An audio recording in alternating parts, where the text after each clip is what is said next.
And let's go. Yo, guys, it's your boy AMG Dent, aka the MDM, the modern day Morgan Freeman. And I'm joined by a very special guest today in the house to do our F1 summer review. She's like a great contributor to my channel. I've seen her in other channels as well. She's one of the most amazing and supportive people I have in my life. So I'm really, really glad to have her on this episode. It's Jstarship. It's Jess. Jess, how's it going? It's going good. How are you? Yeah, can't complain, can't complain. Just in this UK heat wave, as we call it, just trying to soak up some sun. So Is it I still heard hot it's over not in. there? Yeah, just like it's not as like record breakingly hot as it was the other day. The other day it was like 35, 38 degrees. I'm not quite sure what that is when you convert it over in the metric system. But Yeah. it was hot. It was hot. So yeah, I'm glad that it's cooled down a bit, but it's still like 25, 26 degrees. So you need to be running fans and stuff like that as well. Because weird thing with English properties is that they're kind of built to like basically keep the heat in. So when hmm it's like winter, it's great because it's all smug and nice. You're not having to waste money on electricity. But then when it comes to the summer, you're just melting away. It's ridiculous. Is central air not like a big thing over there? I guess, but even still, just the way the infrastructures are and stuff like that, Ugh. it's humid as hell. It just gets sticky as hell. So, oh gosh. But how about you? Yeah. How's everything on your side, Jess? It's good. It's hot over here as well. We've been dealing with like a heat wave for I think like 2 weeks now. Every day I wake up to Yes. another heat advisory. I think today we have one lasting until tomorrow. It's supposed to hit like 102 degrees. It's hot. It's very hot. You can only last outside for so long, and you just like I can't take it anymore. So Jeez, it's I good. could imagine. But I'm glad that you're surviving. I'm glad you're surviving still, because I know if I hmm came over there, I'd perish. So Yeah. let's start things off. Let's go with the question I like to ask everybody, when I bring them on the show. What got you into watching F1? And what were your earliest memories of like Formula One? Drive to Survive. The one thing Mhm. everybody likes to hate on people about. Drive to Survive. I think it was during quarantine. I was just sitting in my room and I just kept clicking past this. I was like, I'm not watching this. I don't know what this is. I don't care. And I just was like, okay, well, I'll just watch it. And then I was hooked. And then I remember seeing Lewis and I was like, he looks really familiar. And then I kept looking. I was like, let me search him. And then I think the first picture that came up was Rihanna. I said, oh, yeah, he allegedly dated Rihanna. And then that's when I was like, okay. And then I think I definitely didn't watch all of 2020 because by the time I started watching, it was past 2020 season. I think I missed a couple of the first races of 2021. And then I don't remember the first race I watched. But then ever since then, I've just been there. So tried to No, survive. yeah, I mean, listen, in this day and age as well, Jess, like it's very common, for people to get that entry into Formula One. And as much as people find it fashionable to hate on the series or, there's certain memeable things that happens like with Will Buxton or just even the whole Nikita Mazepin kind of propaganda we saw on one of the episodes. Like it's good that they've actually managed to reach out and engage people because the one issue Formula One had for years was it always struggled to kind of go beyond certain boundaries or go beyond certain places in the world. It felt for many years like it was like a multi-billionaire boys club, which is cool if that's what you want to do, but you then can't call it a world championship of such if you only appeal to one segment of people in the world. hmm So it's great, and as much as people like to kind of like, I just think it's a trend that people just love to bash Drive to Survive, but we all watch it at the end of the day. So there's no harm in it. So before we get into the driver reviews, I do have something. So it's very interesting about Drive to Survive that I don't think people are really realizing. I know they're saying they're trying to Americanize the sport, mhm, but they really are. Because if you think mhm, about it, Drive to Survive is very Americanized show, mhm. very dramatic, music, the cut to the scenes. It's all shit. I hate it. But oh sorry, can we cuss on your channel? Yeah, go for it. It's fine. Okay. But yeah, it's a very Americanized show, so of course it's going to draw in the American fans because this is what they're used to. I hope they don't get mad at me for saying that, but it's the truth. I'm American. That's exactly what it is. So um, I think it is becoming Americanized, but it is what it is. You got to make money. You gotta So, make money, and it's an American. Like the sport is owned by American owners, so I don't know how people expect anything else, you know. So it's just mhm. the way it is, and I actually think it's for better, not worse. So people shouldn't hate. But before we get into the driver reviews as well, let's say hello to a couple of guys in here as well. Got MJ11. What's going on, my guy? Hello. Hello. We got this villain, Mike Farley, you know, Mr. Mike Oh, hi, himself. Mike. And honestly, he's having a bit of a backside joke with me as well. Because before I came on, I ordered some barbecue chicken wings. I was like, I'm wearing Mhm. a white t-shirt. I hope to God I don't mess it up. But I did well. I didn't stain my my white t-shirt. So I did well. Thank you, Mike. MJ saying 40 degrees over here, my man. Jesus Christ, man. MJ's based in Albania as well. So it's crazy. It's crazy. A man like Brooker Uh, Gaming as well. Big shout out to Brooker, legendary They, guy. Brooker, they what don't they make computers? Isn't that what they usually say in your chat? Like they do something with like IT. I have no idea. I I'll let think him answer that. somebody in your chat makes like does something with computers. I think that Oh, okay. It see, I might be pay Sam as attention. well. Okay, see? You see, I actually no, I think it is Brooker as well. Brooker's quite kind of tech savvy as well when it comes to PCs and stuff like that. So yeah, okay. So let's get into our first bit of the show then. Ratings, driver ratings so far for the following drivers: Max Verstappen, Charles Leclerc, Sergio Perez, George Russell, and Carlos Sainz. They're all in order of the championship. So, Jay, what do you think so far? We'll start with Max and then work away. And what would you give them from one being absolutely terrible, they should probably resign the next day, to 10, like, yo, this is some legendary stuff going on? Okay. I don't even okay, we'll just start with Verstappen to get him out the way. Based on his season, I gotta think. I'll give him, you know what? Let me not be a hater. I'll give him a nine, maybe an eight and a half, a nine. I think he's doing pretty well this season. I mean, he makes some mistakes sometimes. His complaining on the radio is, I think it's comical. I think it's funny when all the drivers complain. To be honest, um, 8 out of 10. Charles, Boy! Boy! and it's like I can't even blame him for majority of the problems. It's Ferrari. Um, I'll give him, man. I'll give him a 7.5. Sorry, I Charles. think that's fair. I think that's fair Yeah. because, like you mentioned as well, like Ferrari need to step their game up. They're weak on the strategy front, you know. And like, had it not been for some of the pressure that they induce on Charles, he probably make less mistakes. You know, this is a Hmm. driver where I think he's always feeling like he's on the back foot and under pressure because he never knows when the reliability is going to take a race win away from him, like in Spain, for example, or they're gonna do the absolute madness and put him on the tombstone tires when everyone else is on the mediums and stuffs.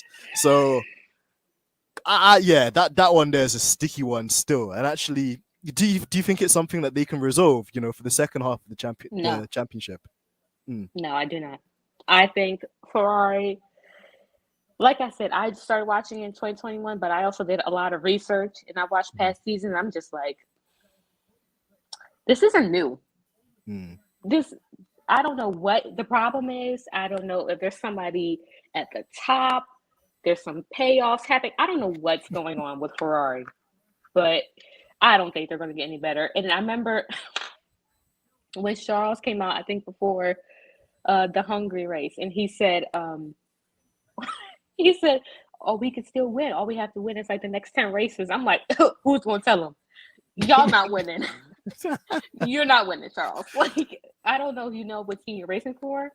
They will screw it up for you, and that's exactly what happened. So I don't think they're going to turn around. I think Charles can just do the best he can, but I think he relies too much on Ferrari, and that's what I think Carlos Sainz is good at. So I'm going to skip Sergio and George and go straight to Carlos. I'm going to give Carlos, man, to be honest, I'm going to give him a 7, Yeah. 6.5, 7. He's really good at reading the situation, telling them to shut the hell up, stop bothering me. I don't know what strategy you're trying to put me on. He's really good at that, but he just makes too many mistakes. These last couple races, though, he's been really good. So I'll give him that. But the beginning of the season was just like, I don't know what's going on. Yeah. No, I agree with you. Jay, it's like you read my mind as well because I picked up on that this season. It's shown us a lot about the driver's temperaments, and I feel you hit the nail on the head. Charles, out and out racer, just like he is like a track terrorist. He's like like the modern day PlayStation driver. That guy gives no chills whatsoever when it comes to the combative side of driving. It's great, but in terms of like reading a situation, you hit the nail on the head. I'm so glad you said that. Carlos Sainz is always that 2-3 steps ahead. You saw it in Monaco when everybody was on the wet tires. Then a lot of people pitted on the inters, and the team were telling him, "Yeah, come in for inters." And then Carlos was like, "Nah, I'm not doing that, fam. Why should I give up the track position, the most key, integral, pertinent thing in Monaco, when I could style it out on these wet tires until it gets dry, and then save myself a pit stop?" It almost worked. And again, we saw it, in Silverstone, where the team were like, "Yeah, hold up Lewis." He's like, "Hold up who? Man ain't holding up nobody, bro. You mad? Here I am trying to win my first race, and you're trying to tell me you hold up the GOAT. Less of that, fam. Let me just bust case and try and beat my teammate. He's got half a front wing. He hasn't pitted for tires, and you're telling me I have to sell for P2. Are you normal?" So yeah, just like it's so funny to see the dynamics. And when people talk about like Michael and these other legendary drivers like Lewis, they have both of those things. They have the innate ability to drive a car on its limit, like Charles, and they have that, like, that intelligence, that je ne sais quoi, that Alan Prost kind of vibe as well, to read a situation. So I think you hit the nail on the head. All right, Perez and Russell too. What are you saying about them two? Perez.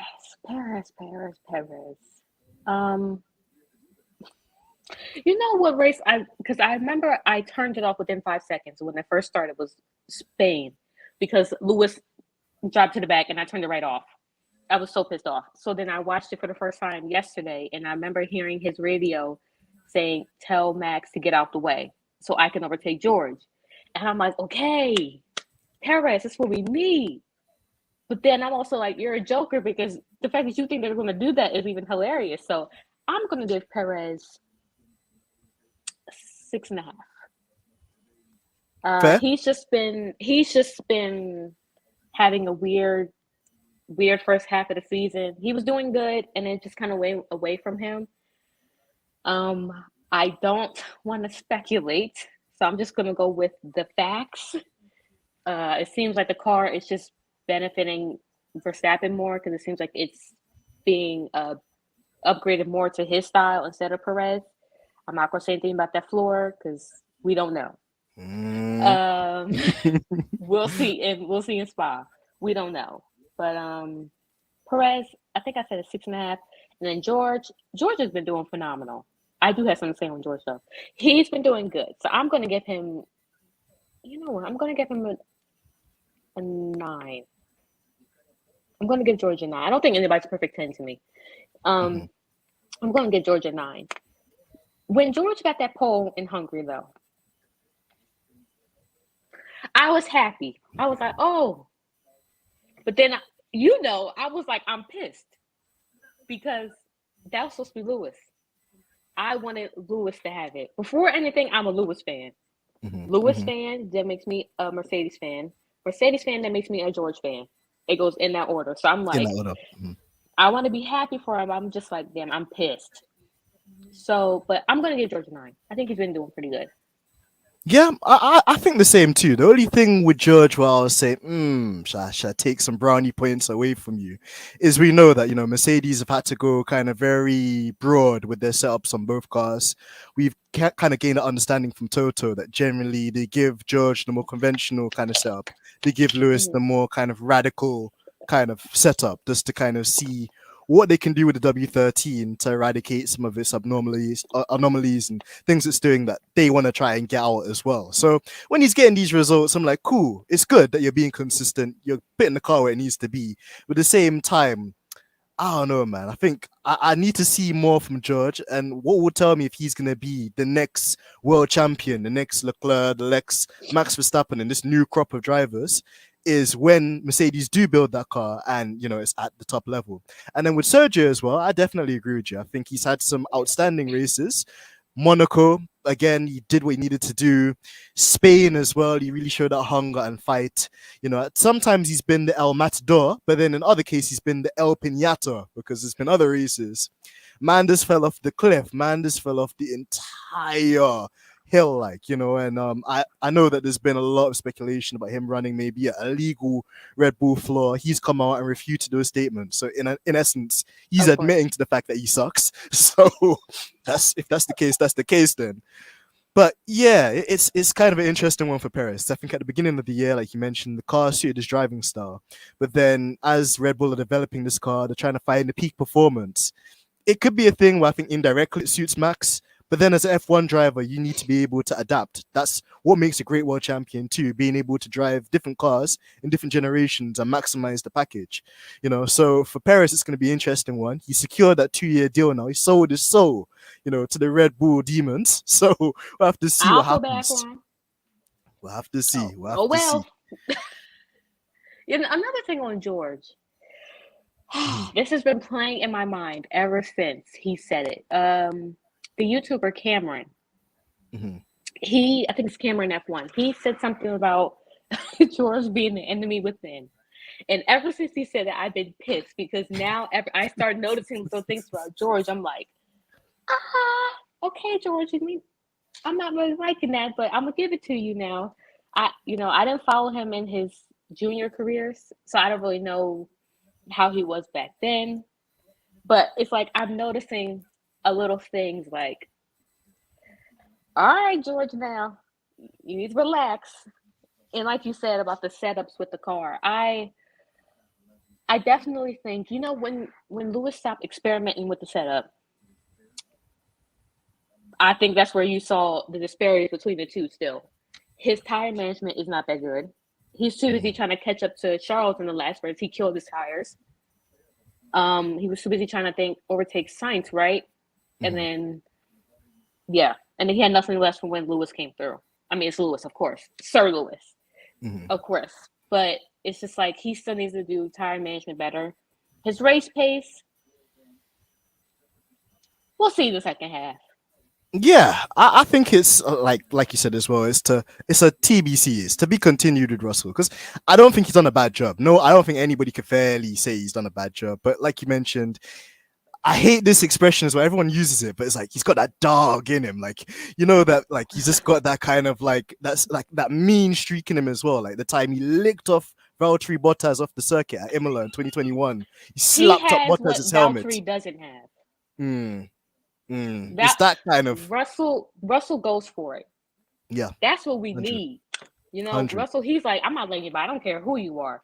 That's what I like. When we get to Norris, I'll explain more into it. But that's what we need.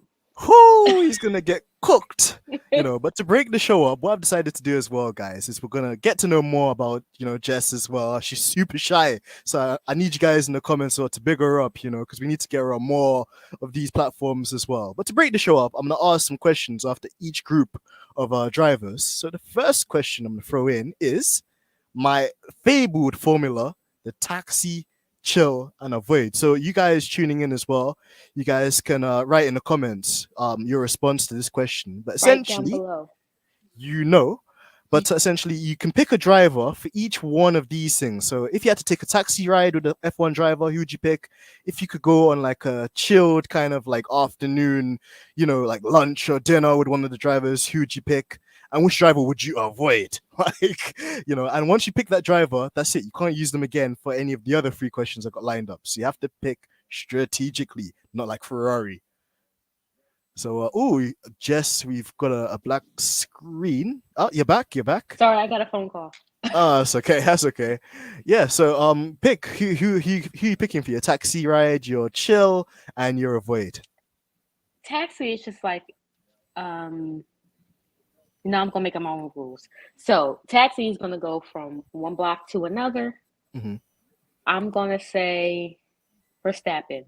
That doesn't mean I have to speak to you. We just get a taxi together and then we go about our ways. Chill. Oh shoot. I'm not gonna say that. All right, chill. I'm gonna say Leclerc. He seems like a really cool, relaxed guy. Avoid. I'm gonna say Perez. Ah. Well, I thought you were gonna pick Goat Tiffy or one of them man there, or Oh, I Norris. thought it was based off like the first 5 we went No, no, through. no, no, no, no, no, no. Any. So I'll let you. Like, if you do want to change any of your answers, I'll let you because it's the first question. Okay, so is this the only question with the taxi chill in the void? Yeah. Oh, okay. So And all right, bear let in me do mind, that again. whoever you pick, they're locked in. Okay, so I would chill definitely with Lewis then. Um, Okay. taxi. I think I want to take a taxi with who's on the grid. Oh my As long as you don't goodness. pick Latifi, because you might crash the taxi and that still. You might not get to your destination. He's gonna let's not even go there with him.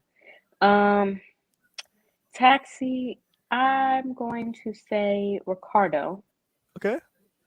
and then avoid. I don't even know who's on. Oh, Alonso.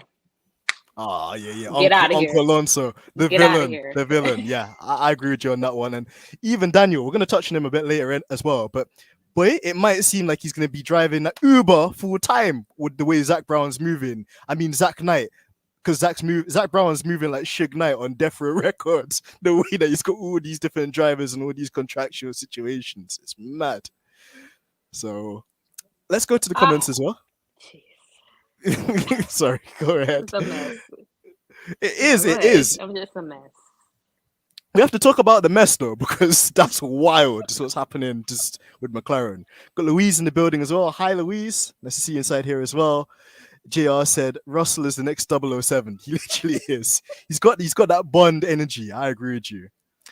Um, is that the new Mary F kill? Yeah, man. This is a PG formula version. Lame man. Come on. Yeah, we can't have that kill energy. That's not our job to take Yeah. somebody's life. Come on, we can't do Of that. course. Of course. Louise said avoid Verstappen. Of course. Taxi Leclerc. Okay. I see the logic. I see the logic. And chill George Russell. Yeah, I think George would be cool to chill with as well. I think he's got lots of jokes there as well. So what other comments do we have? Lamin said, I'm actually Taxi Leclerc, chill Lewis, bro, and avoid Verstappen or Norris. I see a trend here. I see a trend, but I like it. I like it a lot. And then who else we got? Great shout JR as well. Yep. JR as well was saying the 007 comment, which just yes, like he's got that kind of Daniel Craig look to him as well, Russell. So I could see that. Okay, we'll get on to the next segment. So the GOAT, Lando Boris, Esteban Ocon, Valtteri Bottas, and El Slow Plan. The Your fact that I take? see Lewis down there with those names is really abysmal. It's sad, And isn't it? egregious. It's absolutely Mm. egregious. I'm gonna say who do I have most of the time for? Norris. I'm gonna save him for last. Okay. Lewis. I can't put everything on him because again they were experimenting with his car. Mm. So I'm gonna give him an 8 for how many championships he has. 8. I like Um, that. I like that. That's clever. I like that. I'm gonna give him an 8. I definitely noticed, like I said before, when he stopped experimenting with the car, he's definitely been like, okay, we can get somewhere now. Yup, we're not playing games anymore. Mm-hmm. Stop this shit. So Mm-hmm. I'm with that. It could be better, but I'm waiting on the second half because what I noticed when I watch past seasons, he definitely comes back in the second half way better. So I'm wait for the second half. Esteban. Yeah. He's like a giraffe, That man is like yay high. Oh, Esteban. He's kind of unknown to me. I don't really understand how he gets these results because he's nowhere in qualifying. He just comes up, rocks up, and just gets a P5, P6, doing absolutely nothing. I don't know. I'm gonna give him a standard 7 because I really Mm-hmm. don't know. Valtteri. Um, I'm Porridge gonna give bush, He's always eating yeah. that porridge. I'm gonna give him a. You know what? I can't really. It's just like with Joe when we get to him. I can't really grade him because they've had Ferrari reliability issues. So it's like I can't really. I don't know. His starts have been crap because the clutch has been. They've been having problems with their clutch. Mm, I like to pay attention. I don't like to pass judgment. So mm. they've been having. I don't know, like a seven. Another nope. A seven's okay. I think seven's justified because bear in mind we have to Yeah. remember with Valtteri, he's joined a completely new team after being with Mercedes for like 3 or 4 years. Hmm. He's having to find his feet again. I think this the environment he's in now kind of suits him a bit more. He's being a leader to Zhao as well, and kind of bringing him up the right way, which I think is good. And it's clear to see he hasn't lost any of his raw speed. But Bottas is just typically Bottas. He's like a one lap driver. He's got that kind of single lap pace. But then when it comes to overtaking people, the guy is like the repellent side of a magnet. You can never catch that guy like trying to overtake anybody. He's always just there, but not quite trying to oppress people. A bit like Kevin Magnussen, which we'll also touch on later on as well. But yeah, I think seven's a justified result for Valtteri. And then your two favorites. You got your two favorites left. Honestly, I should have did Alonso first because I don't really give a damn about him. Oof. Um, let me not. You know what's so funny? Side note: when I started watching F1, I was watching the not so melanated content creators, so Mm, I understood. You know, it was easier for me to understand what Europeans were saying a lot of times. Like, okay, cool. But then when I went to our people, I'm like, what are they saying? What does some of the things you guys say? I'm just like so taken back by. mm. Well, it's like he has bare wins. What the heck does that mean? Um, it's just so many things. Like I watch Quick Stop and then Pit Stop Fracas. I don't even know what Fracas means. Two great YouTube channels, by the way, as well. If you guys are listening, make sure you check them out if you don't already follow them. But I'm sure you guys do if you're tuning into this. But yeah, as you're saying. Yeah, I don't really remember how I got on the topic, but yeah, Fernando Alonso. Agenda. That's how I got on that topic. Because I was saying, I don't want to have an agenda against him. That's how I got on it. I'll give him a seven. I feel like Yeah, that's a little bit of my agenda coming in. I'll give him an eight, but a seven. I was gonna give him a 7.5, because Yeah. the thing is he's the oldest driver on the grid now, isn't he? So Mm-hmm. people always have this thing that he's washed or that he's like past his time, but he showed that he's still within his faculty. He's still challenging Ocon. He's still qualifying sometimes just outside or near or around the top five as well. But then again, I hear the agenda side too, because I also have that kind of like thing against him too for how he treated Lewis in his rookie season. Some of the mind games that you'll see Alonso play when he's like driving deliberately slowly to frustrate the opposition. But again, these are all things which aren't covered by the rule book. So if Fernando Alonso wants to, make up his own rules, do his own things that will benefit him because he's a very selfish driver, I can't really hold it against him, and he's not in a championship winning car. So I think sometimes when you're in that predicament, you have to be a bit kind of like foul. You have to kind of pull a man's jersey. You have to be a bit villainous. And I guess we should touch on it as well. He's put Alpine in the absolute shoe. He's just done a madness with that kind of just last minute. Yep, it's good knowing you guys, but man's gonna bust case to the green side of the town. Like, do you wanna what was your reaction to that initially? Okay, so Benetton, is that Renault? And Yeah, then it Renault was is Renault. Alpine. Okay, Mm-hmm. so they're Mm-hmm. all the same, just Yeah. rebranded. Mm-hmm. Mm-hmm.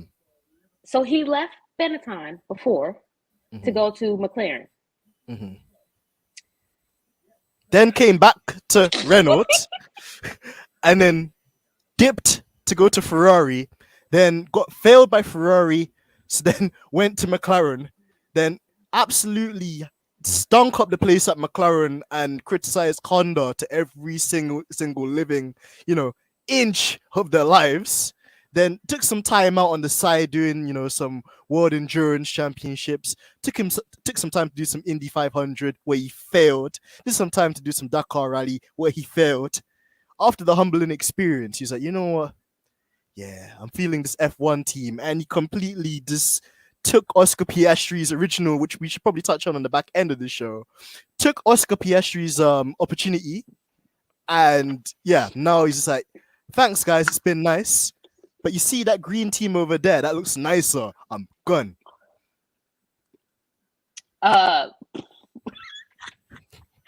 So I'm not surprised that he left again, is what I'm trying to get at. Because like you said, he's left twice before. It just makes me look at Alpine different. It makes me look at you like, why does he keep leaving? Yeah, we know he's a toxic person, but what's going on there that this toxic man is leaving you guys? And then everybody's saying Alonso kicked this off. I'm like, actually Seb kicked this off because he retired. But Seb, I feel like Seb might have knew something was going on behind the scenes. But like, we're not going to speculate. I don't know, man. Alonso did them dirty. And it's funny to see. Because I'm just sitting back watching like, hey, it's not Mercedes. Exactly. Popcorn in hand, not my team. So Gucci around here. Like, same here as well. We should probably touch on Lando as well before we go over the time. What are you saying about Lando?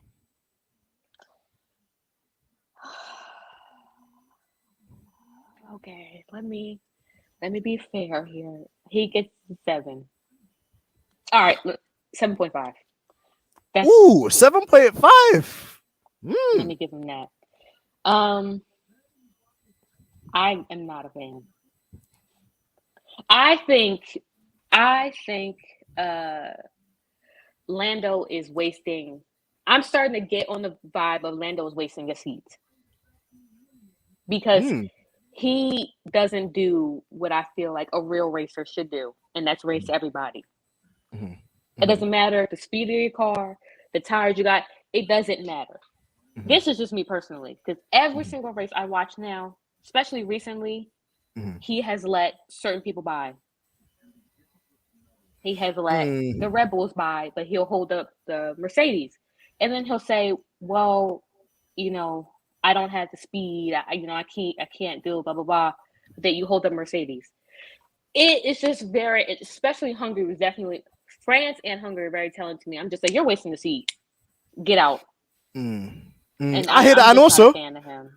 We caught him in 4K as well. Do you remember in Baku when he's begging the team to do team orders so that he could get the jump on Daniel Ricciardo? Remember that?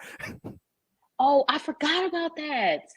See, that's what you see. Like, it just doesn't make any sense to me. And it's just like Daniel. We'll get on him later, but Daniel has done a lot for the team to help propel Norris forward.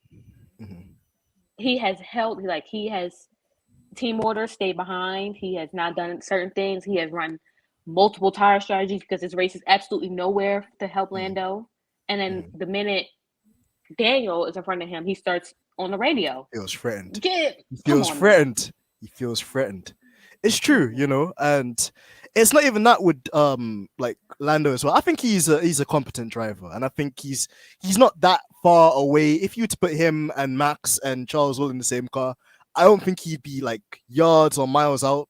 But having said that, like you mentioned as well, it's that out and out racer, that kind of like, he's what we call a selective bad boy in terms of, for certain people, he's got that energy, and for certain people, he's as quiet as a mouse. So yes, that's my issue. That's what, as much as I don't care for his driving, Verstappen, he will race anybody.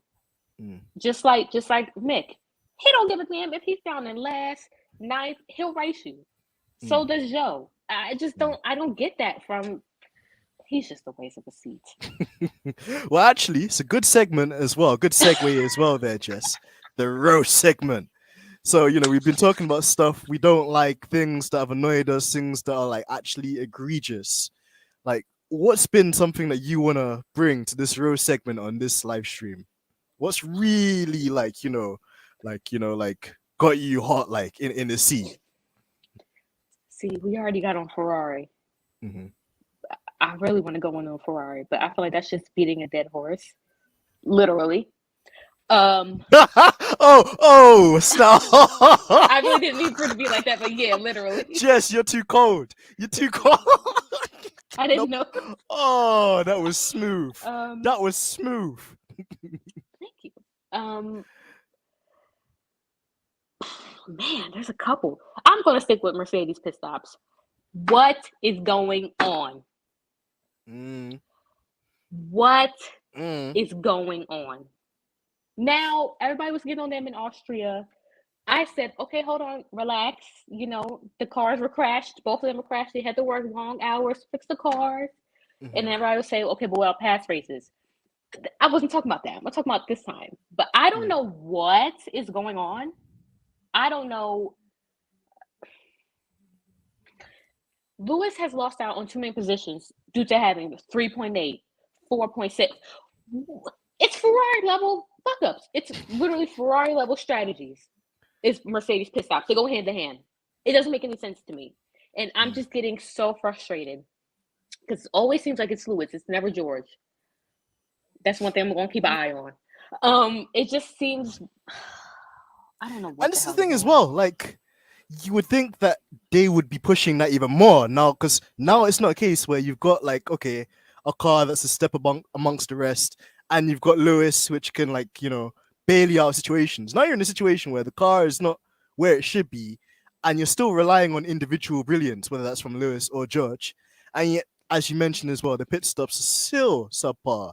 There's still I'm pretty sure in IndyCar sometimes they do quicker pit stops, and that's with fuel and 4 tires as well, which is nuts to me. So yeah, it's a bit sus as well. And it's funny you mentioned that as well, Jess, because we actually interviewed the head of Mercedes health and safety as well, Stuart Hughes. And even for him, he was like, there is something that they are actually reviewing. It's something which they are trying to bear in mind. There is like a health and safety element to obviously making sure that the mechanics are okay, and that they're not doing certain things that could endanger or injure the staff when they're doing these things. But still, Red Bull's out there doing it, McLaren's out there doing it, Ferrari stops are competent. That is a huge part of strategy, and considering Mercedes don't have the foothold they used to do with the car performance, they got to make up for it. So I absolutely agree with you as well. It's not good enough, and actually they need to be doing a lot more on that side too. It's funny that you bring up McLaren's pitch strategy, because if you remember back to Canada, I don't know what was going on with McLaren that day. They had Daniel sitting in the box for 6 seconds, and then Lando comes in, they don't even got no tires ready. I don't know what these teams are doing. I try not to get too much on them because the tires are bigger and heavier. And I don't know what Red Bull's feeding those people. I don't know. He's beating Danny Rick. Lord of mercy. I don't know what Red Bull are feeding these people. I don't know if they're threatening them with their job. I don't know why there's such a big disparity with Red Bull's pit crew and then Mercedes. I just don't. And like you said, maybe they rely too much on the past of Lewis getting them out of these situations. I mean, oh my gosh, Mercedes' strategy was also crappy beginning of the season too. Ever since that, what's her name? Who came back? The woman strategist that came back from Mercedes after maternity leave. Ever since she came back, they've been on it. Get James Vowles, sit him in the back. Valtteri, it's James. Yeah, that guy as well. I don't know. Sometimes the strategies are actually bangers, like the one in Hungary, I think a couple of years ago, where Lewis and Max were literally doing the same pace, and they were like, "Cool, Lewis, come in. We'll put you on the softs," and Lewis had to bang out like 19 laps, right? To catch. Was that actually a good strategy? Or was that just Lewis being a good driver? Because I don't think you should put your. I guess it can go hand in hand. I don't think you should put your driver in a situation where they're just like, you know how hard I have to push now. Because you just put me on the strategy, but I got to make up 19 laps to catch this man. But then, you have Lewis. You got that superstar. You can utilize his talents in that way as well. So again, relying on him to get you out of these crappy situations. Which I touched on as well. So it's an interesting one, even with Mercedes and their strategy. But do you want to roast anybody? Well, for me, I've been all right, Jay. They put that fraud Michael Massey in FIA witness protection. So it's all good for me as well. Like, to be honest, it's not enough. What's your whole kind of makeup of that situation, though, with this? When he came out and said, when he came out and said that he signed the NBA, I said, he's saying everything without saying anything. It's time for everybody to start reading between the lines. Because if he didn't do anything wrong, they wouldn't have made him sign an NDA. Or if he did everything according to their plan, of course they're going to make him sign an NDA. And then that pay off and go crawl back to Australia. But I don't. I think a lot more things are going to be exposed over a couple months because it's just been trickling down slowly, more and more slowly. Mhm. So It's like I think unsolved he's not. mysteries, that situation there. It's just like what was going on in that whole like steward's box for those like 10 to 15 minutes. Like I would love to be a fly on the wall just to know what kind of like jiggery pokery was going on that day. Because it's just there's certain questions that need to be answered and they've still not been answered satisfactorily enough. So I definitely feel like, as much as it pains me to say this, I definitely feel like they were never going to let Lewis win. mm, There was just been too many things coming out, especially right after, with crypto. There was somebody that's reading a cryo chamber, Eccleston. He said like, "Oh," and I think they tried to scrub this off the internet when he said, "Oh, we couldn't have let him Lewis win." That says everything I need to hear right there. true. And True. he still has a big hand in F1. I feel so. 100%. That guy as well, just like he's one of the rich, like Uncle Bernie, Uncle Billionaire Bernie. Didn't he get arrested the other day for having an AK? Uncle That Bernie had and the strap. isn't he like under investigation in Brazil for like money laundering, 400 Yeah, million? yeah, yeah. It's all HMRC are coming all up in out. his grill. It's all coming out. Please let it continue. Yep. In Brazil as well, where they love Lewis. Let it continue. hmm Let it Love to see continue. it. Love to see it. We're gonna read some comments as well. MJ11 said, "Just grabbed a slice of pizza, bro. Did you save any for us? And what Yum. pizza was it, my guy? Let us know." Ferrari meme of strategies. Trust me, Jr. Them guys are just washed. Them guys are just washed. I'm sorry. Did you see when Mattia walked off the wall? He He knew. He walked off. knew. He knew he He was got gonna that hold that phone call. grillings. Exactly. You're out at the end of Just the season. exactly. You're fired. Like, And nah, then when he he's tried to say, "Oh my oh gosh," if you watch the post race show, when I think what's her name, Laura Winter asked him about the strategies, he immediately got so turned off. He crossed his arms like this. He immediately got like, who is she to question me? You need to Charles needs to start questioning y'all. Why do y'all have me here? Like I have my own conspiracy theories about what's really going on, but it's not all this gonna come to weekend. light one day, Jess. That's the thing. And shout out to Trey as well in the building. Big up yourself, Trey. Ferrari a joke. Of course, MJ, man. Of course. Like I don't know. If Ferrari won an F1 team, they'd be great stand-up comedians. That's how much I'll say. And JR, box now call us. No thanks. Only dude in Hungry on Hards was dude with the yo. Oh man, JR's You know, unchained. do you JR's watch unchained. Peter on Pole, McLaren Fan TV? Yeah, of course, man. Oh Shout my out here as gosh. well.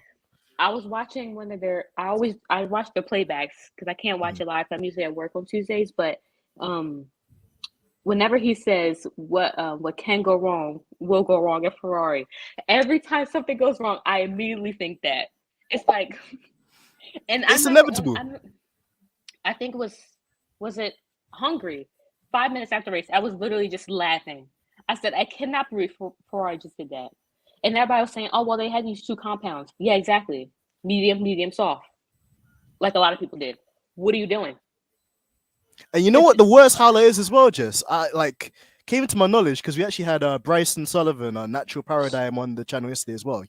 Big shout out to Bryson, huge tech head, love him. He was saying that apparently Ferrari did no like running on the hard tire in FP1 when the track was dry. Like, what are you doing, my guy? Like why? See, when they make decisions like that, doesn't it make you think what else is going on here? Because there should be no reason that happened. To me, Just I'm vibes. looking at this. I'm looking. I guess you Just could say vibes. that, but I'm looking at it like this. Something doesn't seem right here. Mm. That's just too. Maybe that's what I don't know, man. Honestly, Something Jess, like it's just vibes. It's like vibes. It's like vibes cartel at Ferrari. It's just vibes. Them man are just vibing, catching a cool little pineapple on pizza on that. When the pit stop comes in, pit stop, and then man run off the pit wall. Put on the hard tire, put on the tombstones. And I just don't know. It doesn't really seem like much thought goes into the actions. Because even the other day, I know that the radio messages are sometimes delayed. how are you telling your driver to box when he's in the middle of a fight with the opposition? Are you guys okay at home? My days. And then he said, I think he said after the race, he was like, he was just starting to do it. Mhm. Do you not see his telemetry? What? Do you not look at his onboards? Ferrari. Oh boy. I think I don't know how they've been coasting. I don't know how they're just like the. I was thinking this the other day. Mhm. Ferrari and Alpine are kind of the same to me. They just coast. They're coasting along. You know, Alpine has a lot of money. They're backed by the French government. They're just coasting. They're only in fifth, fourth, and fifth place. Nobody says anything about it. And Ferrari's just coasting because it's Ferrari. How is nobody getting more onto them? I just. And bear in mind, Ferrari get the bonus money as well, you know, the legacy money, because they're one of the. We'll come back to them, Jay, because I'm conscious. I'm conscious that this is gonna turn into the Ferrari roasting segment, which I love personally. But we got some other drivers to do as well. Okay. So let's see. K-Mag, the Honey Badger, Pierre Gasly, liked by Pierre Gasly.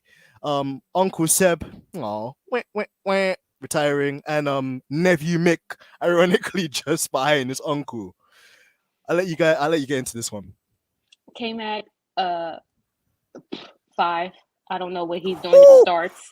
I don't know what Kevin Magnussen. I don't know what he's doing at the starts. I don't know why he thinks he can box it out with the people at the front. You're in a Haas. Act like a Haas. We're gonna get to Daniel last. Pierre Gasly. What's his number? A 10. 1 minus 0 is 1. So we're going to do a 1. I don't know what his season is doing. I don't know what he's doing. That's a little harsh. I'll give a 4. Sebastian Vettel. You know what? I'm going to give him a 5. Mick Schumacher. I'm going to give him a 4. I'm not letting those 2 races that he scored points in, I'm not letting that skew me. I've been watching every race, sir. You have been nowhere. Now, I know in Canada he had a retirement. I know in Bahrain he got turned around. The other ones, he's kind of been anonymous. So, 4. Yeah, just to add to that as well, Kevin Magnussen, I'd say I'd give him a 6.5 because, you know, this is a driver that had a year out of the sport. He's come back to Haas and actually the car is more competitive and he's unlocked that potential. But I agree with you as well. Like, he's got that Danish Viking kind of a mentality where he thinks he can attack everybody, that heavy metal driving. And you see, and sometimes it works out for him, but more times or not, he ends up just like killing himself. So that's all I have to really say on him. Daniel Ricciardo will come back to because that's an interesting one.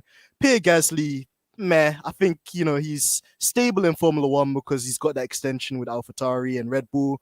But having said that, he needs to be putting in some better performances to put himself in the shop window when, you know, a Lewis retires or when, you know, like Charles or like if he wants to be in a big championship winning team, he needs to do better. So Uncle Seb, man, it's sad. Although there was some bad blood between him and Lewis. I remember the crash in Baku where he like turned into like Lewis. That aside, you know, I think he's been a good ambassador for the sport. You know, all the stuff he does is. Although even with that, it's funny that he gets more recognition for the kind of like you know, charity work he does compared to Lewis. But that's we all know why. Another day. Exactly. Nephew Mick. Well, it again. He's the second season driver. People always give him. He's always afforded this time of being a second season driver. So didn't really start off that well for him, to be honest. He absolutely wrecked the car in Jeddah, where actually he didn't even get to race because the chassis was that destroyed. Oh yeah. He wrote off the car in Monaco. That one was a stinker. That was scary, man. And then, remember when he crashed into Uncle Seb, you know, crashed into Uncle Seb's Aston Martin in Miami when he was going to get points as well. And this is when I have a problem with the FIA because he should have got penalty for it. But because of the uncle, because of the little kind of uncle-nephew relationship, they were like, we'll let it slide. This is what I mean. It's my problem, man. This is the thing, you know. So, but then Honey Badger, Jay. It's not looking too good. It's not looking too good because there's a new Australian honey badger on the rise. His name is Oscar Piastri. Man's looking to duck out from Alpine and make a nice move to the orange side of the pond. What's your take on Daniel Ricciardo's situation whilst he's still in the Death Row Records situation with Zach Knight? Hmm. Like I said, I'm not going to speculate. See, there's just these reports coming out, but nothing's ever been official. The only thing official is Alpine said that they signed Piastri. Piastri said no. No. That's the only thing that's been official that's come out about this. But Daniel, I just don't think this car fits him. And you know what? I was watching. What season was it when him and Kvyat were teammates? Was it 2016. 2016? That was when Kvyat then got demoted, and then Max came in to replace Kvyat. Okay, so I was watching back that season, Mm-hmm. and I'm thinking myself, okay, hold on. Everybody praises Daniel, but Kvyat isn't that far off Daniel, so I don't think he's ever really been that guy to me. He's just been Mm-hmm. like a midfield. Nobody special to me. I don't know what's been going on these past couple seasons. I've always said there's something going on behind the scenes. I don't care what anybody says. There's something going on. If people, I don't know if you guys had this over in the UK, F1 TV, where you can watch the onboards of the specific racer, the entire race. Mm-hmm. If you watch his onboard, he's always talking about something with the car, the engine clipping, the DRS. So of course it's going to affect his performances. But then it's like when there was a good car, he's just been nowhere. So, Daniel Ricciardo, I never, as people say, rated him that high. I always just thought he was like. You know what, Jay? Like, I think he gets that thing because bear in mind he joined. Well, Mark Webber left Red Bull at the beginning of the hybrid era in 2014, so he replaced Mark Webber and was teammates with Seb. Absolutely slapped Sebastian Vettel up. So like, okay, and then in that early hybrid era, when the two Merc drivers, either Lewis or Nico, weren't at the top, it was Daniel Ricciardo. So I think he earned his kind of bread there. But then when Max came in, my guy ran. My guy did 10 toes to the road. So then went to Renault. And even at Renault, you know, considering they weren't a championship outfit when he went there, he's still getting a couple of podiums here or there. But like you mentioned, he's gone to McLaren and things have just not worked. And, you know, we can't make too many excuses for him at the end of the day because at the end of the day, you have to get the job done. But at the same time, I agree with you. I think there's something definitely isn't right there. And it's an odd one because I think in terms of the personnel, him and Zach seem like they get on quite well. Him and Lando are a bit interesting, and we'll touch on this for another episode because I'm conscious of time. But I can run a little bit over if that's okay with you. Oh, okay, yeah, I'm we can happy run a little as bit well. Over. Yeah. Okay, yay! But yeah, it's an interesting one with that too because I just feel. Just if it's the brakes, because bear in mind we also know with these cars they've got very complicated braking systems. I don't know. And to be fair, we've seen it. Sebastian Vettel struggled when he was at at Aston Martin. You know, I mean, he's had one or two good performances at Aston, but it's never clicked there for him. You know, same thing as well with other drivers and other teams. Like there's so many examples where drivers go to a particular team, car doesn't really suit their driving style. So maybe if Ricardo was to go back to Alpine, maybe he could build up his confidence and then see where things go there as well. But then Alpine take him back again after how he disrespected them when he left. Did he though? See, I wasn't watching at the time to watch it all play out. How he at the time when he completely dipped. He completely, as soon as Carlos Sainz said he was going to leave to go to Ferrari when he was at McLaren, and then the seat became available, him and Zach Brown were like Suge Knight and Tupac. Them like, yeah, let's get this contract. Sorry, you go ahead. No, I was just gonna thing. But wasn't he originally, from what I read, he was originally was in talks with McLaren before he went to Alpine. I don't know what happened, but then he went to Renault at the time. Oh, maybe because there's a lot more money. Allegedly. And then when the seat opened up because everybody wants to go to Ferrari, which at this point I don't know why. That's when he went to McLaren, the team he really wanted to be at. I don't know, man. I'm not gonna make excuses. I mean, it is like people say, the game is the game. You gotta get the job done. But it just seems like I don't know. That's kind of why I don't feel bad for Perez But that's kind of why I give him slight leeway when it comes to his performances not being well, because he gets the crap parts. He's always testing things out for other people, and that's what I feel like is happening at McLaren. They're just hiding it better than Red Bull. Could be. So Yep. that's just my opinion. Maybe I don't know. No, and I think it's justified, and there's a lot that because obviously Red Bull are like top team, they get a lot more camera time, so we see kind of what happens with Perez. We get a lot more Perez's like radio messages on the broadcast and stuff. But with McLaren, they've been a midfield team, and they not look like they're gonna challenge for a title since Lewis won the championship with them back in 2008. So Long there may is that as continue. well. Of course. Let me take that back because I don't want the type of energy on Mercedes. Okay, we'll go through some comments as well. So MJ11 Ferrari, your pit stops are terrifying. Ferrari, MJ11 there. Gasly session pure. Oh my days, you lot grilling Gasly. Gasly has been just. I don't know. You know what? I'm not. Again, we're not gonna speculate on that. I don't know. Mike said, Yeah, Gasly's a mess. how can you give K-Mag a 5 when you say Norris should fight everyone, but apparently, yeah, but Mike, it's cool. We're not saying that I knew K-Mag somebody was can't. gonna say that. It's not that we're like condemning K-Mag for battling people, but if you're gonna battle people, don't crash into them. Right. This is what the guy does. Like, and it's that heavy metal. He's too aggressive, and he himself has robbed himself of some good results. So I was gonna give K-Mag like a 6.5 to like a 7, because I think it's where he's come from and what he's done for the team, but he could have done more. That's why it's not like an 8 or a 9 or a 10. It's just kind of between 6.5 and 7 for me. I'm not saying he can't fight people, but it's like when he chooses to fight people, he crashes into them. That's when I'm just like, okay, no, you know what? Just go to the back if you're going to keep doing that. Norris, at least he don't crash into people, but he just doesn't drive. He doesn't race. Exactly. JR also is on to Mike as well. Mike won an esports race yesterday as well, so his chest is a bit high. So JR saying he wins one race and his balls are swinging.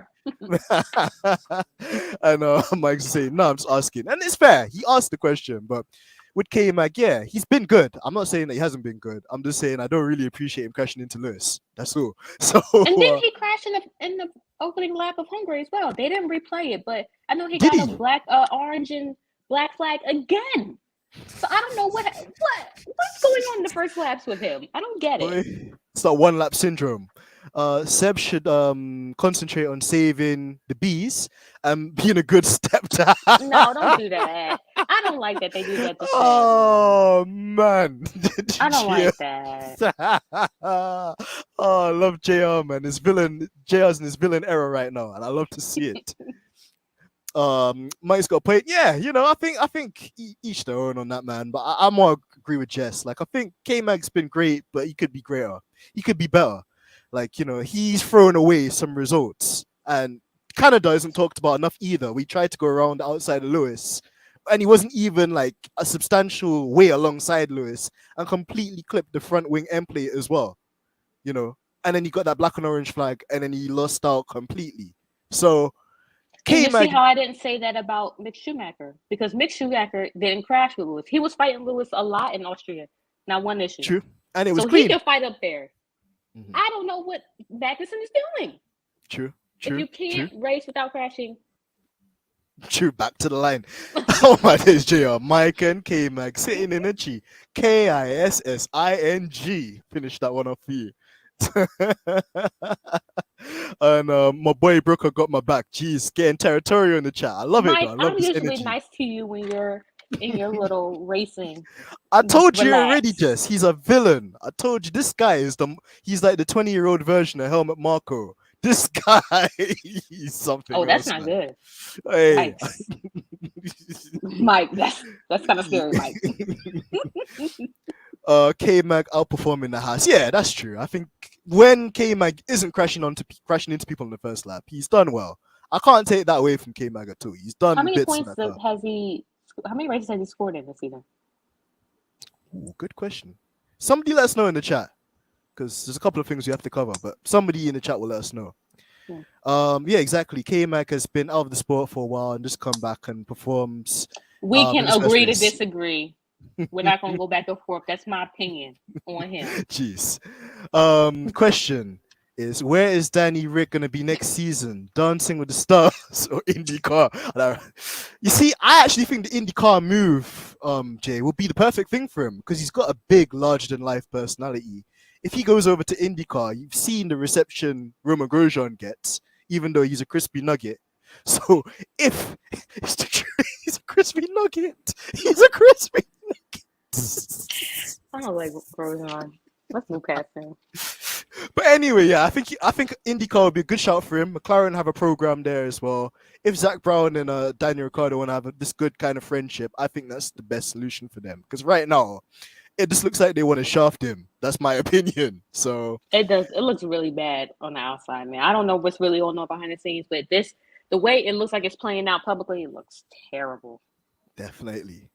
You know, it's messy. And then when you hear about Zach Brown and the Alex Palou situation as well, then Piastri's tied up as well. It's always McLaren. This is what I mean. Hey, Georgina Hi, Donna in here as well. The boss of the Stripping the Dipping channel. Make sure you go down into the description and you click on the Stripping the Dipping link as well. Subscribe for all the great podcast episodes we do. Awesome to see Georgie in here as well. Brooker waving at her. First time seeing Mike on the chat and not on the game. Exactly, yeah. The unknown man, the myth, the mystery of Mike Fowler. JR saying Lance Stroll is trying to buy his son some talent to teach him how to drive. JR's on smoke. I love this. JR's on smoke. What did you think about the Ricciardo and Stroll crash in Hungary? It's clumsy. I think Daniel Ricciardo just come out of the pits, right? And then going into that like on those stupid hards. Tombstones. But yeah, like Stroll left him the room on the inside. So it's just one of them ones where just people get onto Stroll, and we're gonna get to him shortly. But in that situation, I don't know what he could have done. So Papa Stroll being a crab there. Honestly, doesn't like Lawrence Stroll remind you of Mr. Krabs? Money. But the difference is Mr. Krabs is cheap and Lawrence Stroll was just that's true. Spend money to a bunch of people like Alonso. I don't know what's going on there. We're gonna have a lot to talk about on that one for sure. There's a lot to unpack with that. JR said it's a madness. Georgina, Mike got P1 earlier today. I'm off to buy the lottery tickets. JR is absolutely roasting Mike. I love it because Mike gets onto me all the time, so it's good to see somebody roasting Mike for a change. Georgina's reaction. Oh yeah. Is you a crispy nuggeter? Man, I love crispy nuggets, man. Of course. What kind of question is that? And Georgina said, hey, sweetheart, you're having banter with Mike or what? Like, literally everyone's having banter with Mike, man. This is like the roast Mike segment. So we love to see it. Mike's like holding... I was going to say he's like the Anik of Pissed Off Frackers. But that was bad. I was there for that day, man. I had to get on Anik. He was tripping.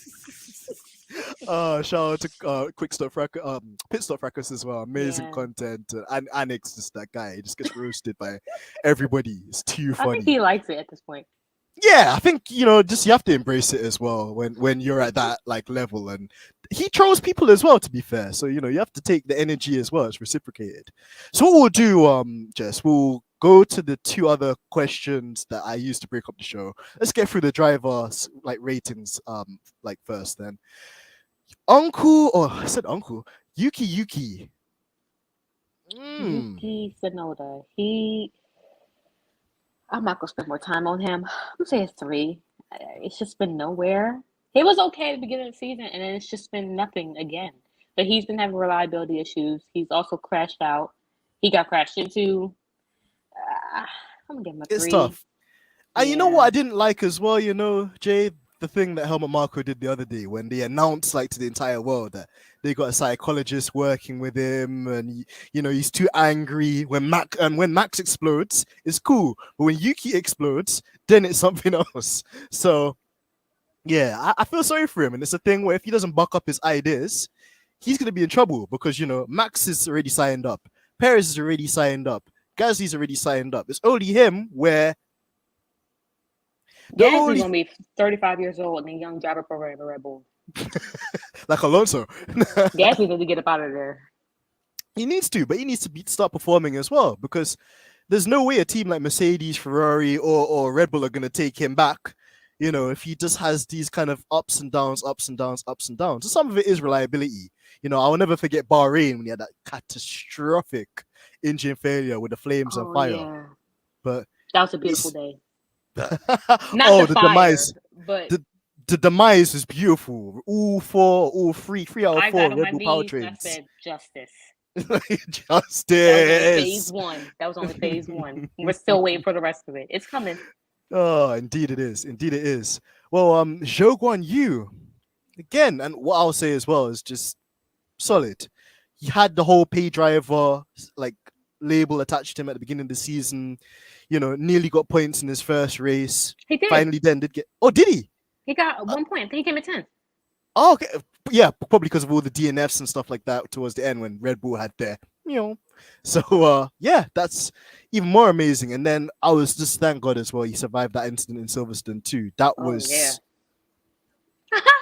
Whose fault do scary. you think that was? So if I replay it correctly, you had Joe on the left hand side, then Russell on the right hand side. If my photographic memory is correct. Somebody went in the middle before and they just got away with it. Gasly. But there was somebody before. Somebody squeezed through the middle before him. Oh, Latifi. And I think Latifi. There we go. And then I think Gasly tried to copy, but that space was always gonna like wedge together. So I attribute it like 60-40, 60 to Gasly because that was very audacious to go in the middle of two cars in a right-hand turn. Sketchy. But then to be fair as well, Russell didn't, well, I guess Russell couldn't see his blind spot, but Russell did kind of move across as well and then pinched, Gasly. And then by pinching Gasly, then he pinched Zhao as well. So I think it was a racing incident, but it's just, that could have been costly. That could have been really just scary. All I'm going to say is that's not the first time Gasly tried to go up somewhere where it closed off. That ain't the first time it happened. Austria, so that's why as I'm well. just like, Gasly, I don't know what is going on with you this season, but I don't know. I can't really blame anybody for it. Like you said, 60-40, but as much as I like George, I don't know, man. And then did you see the stick? Not to go off topic, but did you see the stick that George got as well for the whole PR 63 when the guy man jumped out of the car, went to check if Zhao was okay. And he was like, you know what? Man can still be in this race, Come on. Let me enter this race. And FIA were like, nah, fam. Oh yeah, but that's because he told them don't touch the car. I don't know. The rules are really strange. Yeah, like he told them don't touch the car, and they moved it anyway. Now I don't know if it's because he got out the car and they still wanted to move it, but I don't know. And he was arguing with them. That was the funniest thing. I was like, all right, George, let it go. You ain't getting back in. Like, exactly. He really wanted to start in that race. But yeah, it was interesting. Okay, Lance Stroll and Alex Albon. Actually, let's do all three of these guys because they really don't deserve that much time. Lance Stroll, Alex, Nicholas. Stroll, Albon, Latifi. 3. For all of them. Oh, you know what? Latifi. Sorry, I just thought about that. Latifi. 1. Yeah. 1. I was gonna say a 2, but I'm gonna give him a 1. He had a good start in Silverstone, which was actually very surprising. But I think Williams. Nah, let's not even touch on them. Yeah, 1 for Latifi, 3 for Stroll, and 3 for Albon.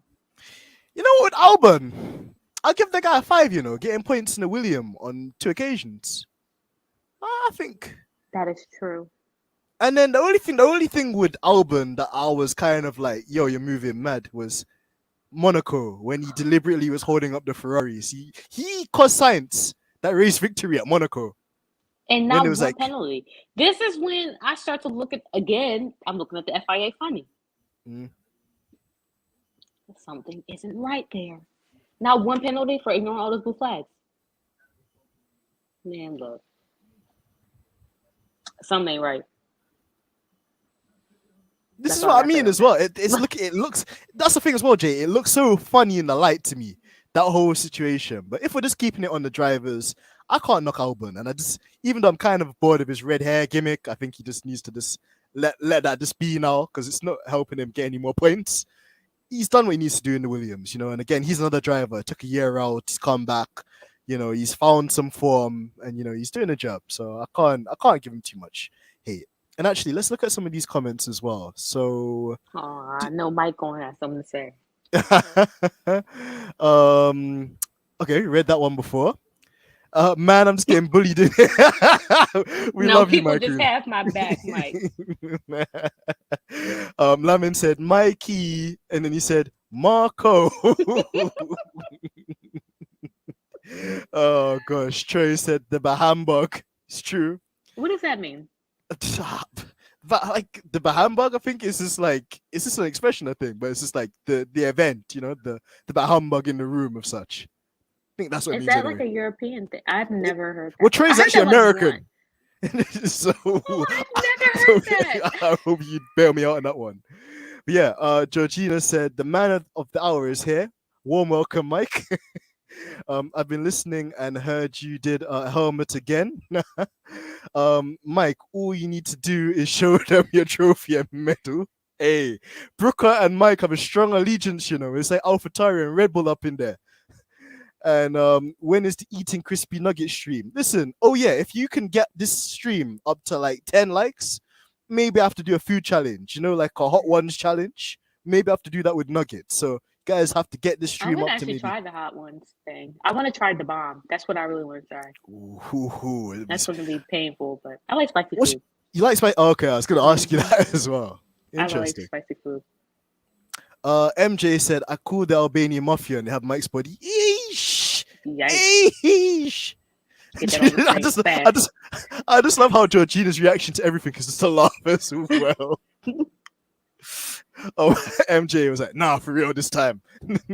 JL was like, there's no way you're letting Yuki on a roller coaster. Dude's 3'2". Dude's got wooden clogs on his pedals 100%. Leave Yuki alone. Oh, I love JR, man. He's been legit. I think JR has been like the star of the show. Oh man. Any Olympic Games would give Ja at least 8.5 for his X free flips as a 360 Halo slide. Nah, I can't even, man. Like, and the whole thing as well, when it happened, just like I didn't even see it, like when they like red flagged the race, I was like, what's going on here? Like a couple of people went off at turn one, and what? And then when Ted Kravitz was like, there's a car over the barrier, I was like, yeesh. I didn't so on F1 TV I had the option to listen to the F1 commentators or Crofty and Brundle. I don't listen to Crofty and Brundle. I can't take them anymore. So I listened to just the F1 TV commentators. Mm-hmm. So I didn't even know there was a car over the barrier. All I just saw was, first of all, I was just looking at the front. I'm like, oh, Lewis up in third, okay. Then I said, George, no. And then you saw nothing for 20 minutes. I'm like, I hope they're okay. Whoever is hurt back there. Then you just see George, lanky self running. Superman, like PR 63. Like, what you gonna do? So, yeah. I don't know. It was scary when you saw it. I'm just like, oh my gosh. Yikes. That's that's probably something else they gotta address at the end of the season. The tire barriers, they gotta address that now. True. And the roll hoop as well, because it completely failed. So the car slid on its halo, and had it not been for the halo, that would have been his head. Yeah. So that was sad to look at, man. Terrible. Troy said, oh, he's explaining, clarifying that thing as well. That's the Christmas story with the grumpy rich dude and the three ghosts. Forgot the name. That's definitely Mike. Mike's definitely grumpy. Scrooge, is that his name? Yeah. Scrooge, yeah. Rooker's mentioned it in the chat as well. Absolutely. I need to get into some more movies as well. That now that we've got the summer break and I'm off for the next 4 weeks too. Like, I'm so behind on movies. You know what I was thinking about earlier? This might be a little off topic. I don't know how much time we have left. Mm-hmm. What time does the IndyCar race start? Let me have a look. I've got literally the TV in the background.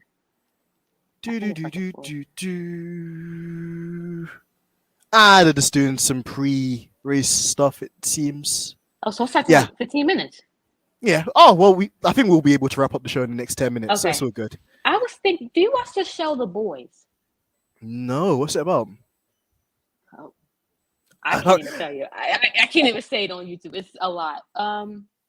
It's like based off a comic book. Mhm. It's like the anti-hero story, basically. It's people that's trying to take down the heroes.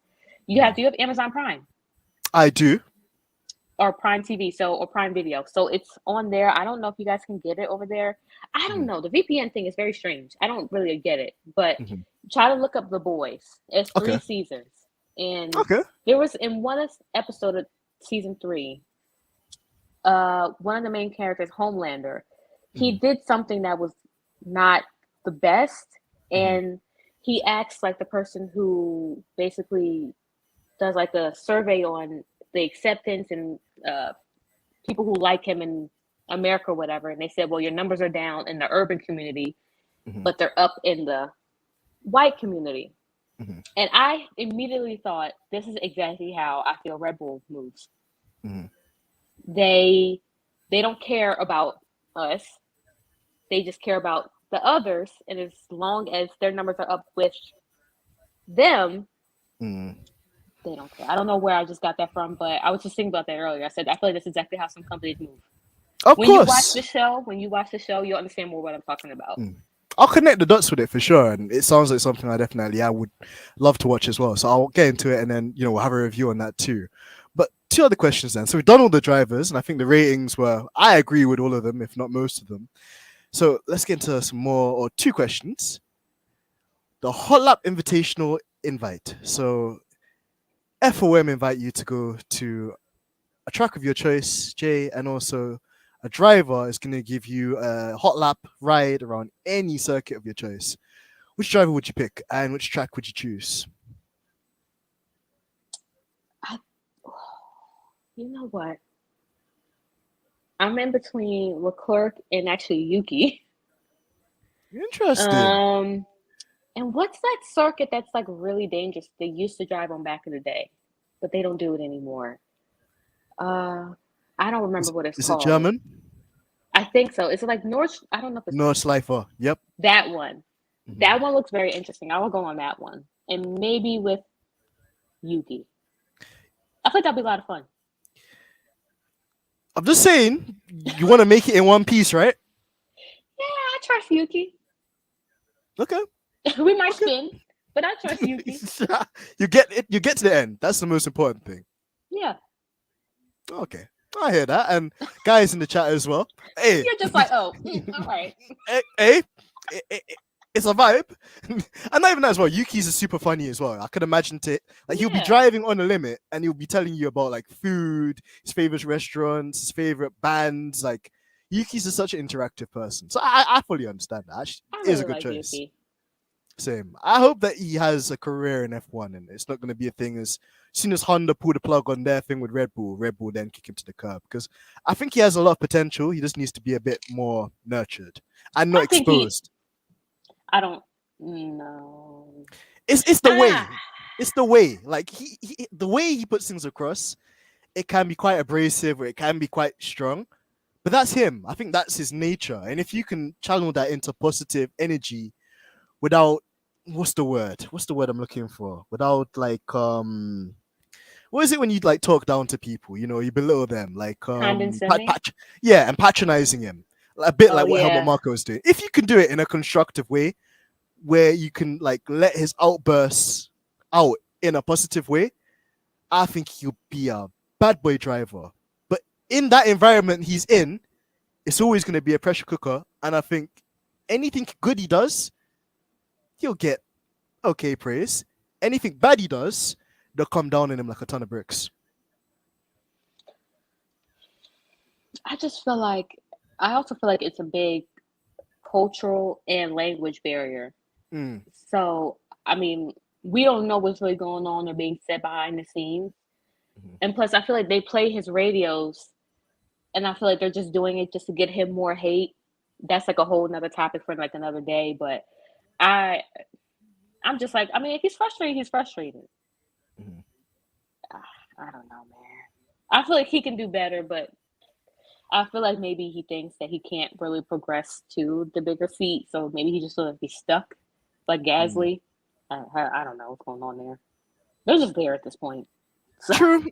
And that's the thing, they have to watch their shoulders because, Red Bull have quite a big driver academy of certain drivers that, allegedly get banned and then don't get banned and then keep their test driver or reserve drive status. But again, that's another segment for another all those show. boys are they're not even that good. The only one that's maybe good right now in their academy is what's his name, Awasa. Awas is good, and I got time for Liam Lawson too. He absolutely Nah, smoked. he's I don't care You about him. know, you don't Not not. anymore. I watched him. I watched him in the DTM. I think it was year before with Albon. Yes, And to me, last year. yeah. And I was like, you know what, the kid's got something. But then, yeah, that whole thing with him and the other, We don't name him. yeah, I don't think it did good for him either, being associated with somebody like that as well. You can't control what other people are gonna say, of course, but it shows you that there's a culture in that driver academy as well of that behavior. But My whole thing was you didn't even check your friend. Like you laughed. That's when it's just like that's when I had an issue. Like it doesn't matter if it's live or not. You gotta be like, oh, you can't say that because you're just sitting there laughing comfortably. Yeah, and people baby them. They're over 20 years old. Get over it. We're not gonna get into that because I'll go on about that. We're not gonna get into that. JR said he would turn around and lose Yuki constantly because he's so short. Bless him. How tall is Yuki? You guys measure differently over there as well. Like you do like centimeters, right? Not feet. Yeah, I mean, people, if you go on dating sites and stuff like that, people still use feet to measure people. So we measure feet over here. So I don't know what Yuki's somebody could be like 170. I don't know what that is. I can't convert that. So I'm 5'3". Like I'm short. So I feel like Yuki is taller than me. Unless he's 5'2". Then he's sure. I think he is like 5'3". Oh, so we're the same height. Yeah. You know about that. Could kids parking spaces with Yuki? So pros and cons. Y'all get off Yuki now. Get off Yuki. Boy. F4 and F3 prospects, you. Hugo. That's the thing. I don't even watch F4, so I can't even talk about that series. Me F3. Either. I'm just thinking because I think Dennis Hauger is in F2 now, so he's already got promoted. Isn't he having like a crap season? Yeah, he's not doing so well this season. There's like a Bayesian driver there called Zay Maloney. I like him. He looks like he's got a bit of sauce to him. Yeah, there's not much. I don't really watch F3 because I don't really think there's any Mercedes drivers in F3 at the moment. Although they do have like Mercedes have like an F4 driver called Kimi Antonelli. Oh, that yes. Guy's the boy good, is man. cold. He's is good. cold. And what's that guy? The Jamaican sensation, that young kid. Yeah, I know. He's like, I think his name is like He's Alex. young. Yeah, but Alex something. Yeah, I'm looking out for him. Kimmy as well. Like I say, Hugo. Like a girl. Yeah. I'm looking out for Hugo. I know he's with McLaren, but everybody black, man. So yeah, of course. And then even Vestry, even well, I think Trey's mentioned a good point as well. F2, yes. Vesti, that's Mercedes like F2 driver as well. Yeah. So you've got him. You've got Porsche. Porsche is doing quite well as well, and he's part of this Alfa Romeo Academy as well. You've also got Drogovic. Drogovic is doing amazing this season, and I like the Brazilian. Just having the Brazilian driver, it's nice. And considering, like, do we even have a Brazilian driver on the grid this year? No. Damn. I don't. Yeah. No, we don't. We don't have Massa. We don't have Felipe Nasser.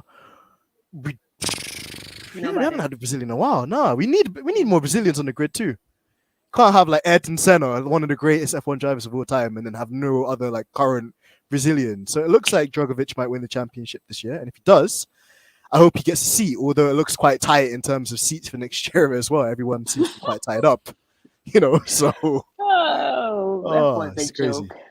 I don't even It take is, this sport serious. You know what's funny? honestly. I was thinking this the other day. When Lewis wins, and at this point, whenever Charles wins, that's when I know it's serious. Mm. Because everybody in their power tries to stop Lewis, and then Charles is always fighting against Ferrari. So that's when I only take it serious when they win. Yeah, I think it's fair. And that's the thing as well. Like, it's weird how sometimes it could either be you against the sport, as you mentioned with Lewis, or it could be you against your own team with Leclerc. Like, it's a very wild paradox to actually think about, but it's very true, and you have to have a really thick skin, and I think you have to just have your own kind of like confidence and self-worth to be able to work through that as well. So I think it's key, and then final question, Jess, because we're gonna have to round this one up, but we have to get you back on for future episodes. Need to get you onto stripping the dipping as well. This question, it divides people quite a lot. Would you rather listen to Helmut Marko lecture you every single morning? I forgot to add there as well, for the rest of your life, or do a shoey? A shoey every day. No, just one time. You just have to do a shoey. That's that's tough. Oh my gosh, a shoey makes me want to throw up just thinking about it. That's the most disgusting thing. Oh god, Nah, I'd rather it's like do that. the I'd rather do a shoey. shoey. I can't listen to Marco because I don't know what he's gonna say. Because I'm gonna end up.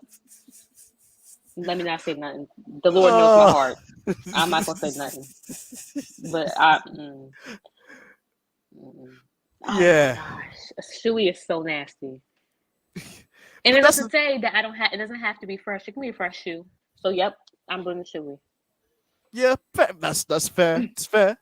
It's fair. Like I don't think I could do the helmet Marco thing either. Like, could you imagine? And the thing with helmet, he seems the sort of guy. He'll come up with something new every single day to lecture you about. That's why I'm just like, nah. I can't deal with this guy. If it was one day, cool, but every single day, like until he passes on. He used to be a racer. Yeah, he did. He did. Actually, that's why he has the wonky eye as well. He was driving in the Le Mans and a rock flew up from somebody else's tire in front and pierced like his helmet and damaged one of Mm. his eyes. So he doesn't see so good out of one of his eyes. But yeah, I don't Hmm. respect the culture they have there. But in terms of like picking drivers for the future, they picked up Max, they picked up Danny Ricciardo. They've picked out some drivers that have made Seb as well. They've picked out, some talented drivers that have shaped Formula One, So I just wish the culture there was better. But then having said that, a lot of the teams could improve the culture. Another thing before we end the stream, we read the last set of comments. You see that thing about the Aston Martin employee? Oh wait, is that the one that came out and said that it was like he got racist hate the minute he got there? He was just submerged in racial abuse. Like the guy was just there, and people just Yeah. dropping the N bomb, this bomb, that. They're dropping bombs like they in. Well, let me finish that sentence. They're just dropping bombs, just like like it's calm. So it's a thing where like we get onto Red Bull, yes, but like there's a lot of teams probably behind the closets where certain stuff's going on behind the scenes. it that was crazy. The timing was also very strange. I'm not saying it's wrong. It was just like I don't know, man. That was weird. But that's mm. I definitely feel like, and people say there's no racism in Formula One. Yeah, okay. They Yeah, just okay. they just don't want to accept that there's racism in Formula One. And Yeah. it's not just racism. Obviously, as two black people, we're going to talk on the racism, but there's other discrimination as well, sexism, misogyny, homophobia. There's every single thing, and these people they need to grow up that mindset. And this makes me think, like the work that Lewis and Seb have done is amazing, but it's going to take a longer effort even after they're gone to continue that as Let me tell well. you something. Let me tell you something. Mm. The minute Lewis leaves, they're going to erase everything he did, and I Mm. I fully believe that because I don't see George doing nothing with it. Yeah, he's too PR Forget friendly. everybody else. Seb, those are the only two. Mm, Maybe Mick. Mick talks about some things, or he don't even talk about it. He would just wear it. mm. And But even with Mick, no one can get onto him because it's Michael Schumacher's son. So that's why I don't like. Let me shut up. Let me quiet. nah, like Jay, we need to bring you on. And actually, I've seen some other comments in here as well. Um, Trey also mentioned Chuck. I love that as well. Chuck Leclerc, Charles Leclerc, has like a brother in the pipeline. Yeah, he's got Arthur Leclerc. But he's not I that think, good. but yeah, he's a Like, bit. come on now. It's the truth. It's the truth. 100% Jay back on the podcast. Yes, Thanks, JR. see, and you're nervous as well about doing this. I was like, oh please, I am still nervous. why? You've been on you, Ah, you've been on the air for like an hour and a half. Like I you've know. done amazingly well. There's still a lot I gotta say, but it's a time crunch. I still We'll want to get get on to it. Ferrari, but hell, we ain't got time for all that. Because I can go over an hour about Ferrari. We'll have to reschedule another one, Jay, because trust me, we need to hear it, and we've got the entire summer, so it's going to be amazing. Brooker said no problem to the shoe. Brooker said it with confidence. He was like, "I'm not listening to that old man.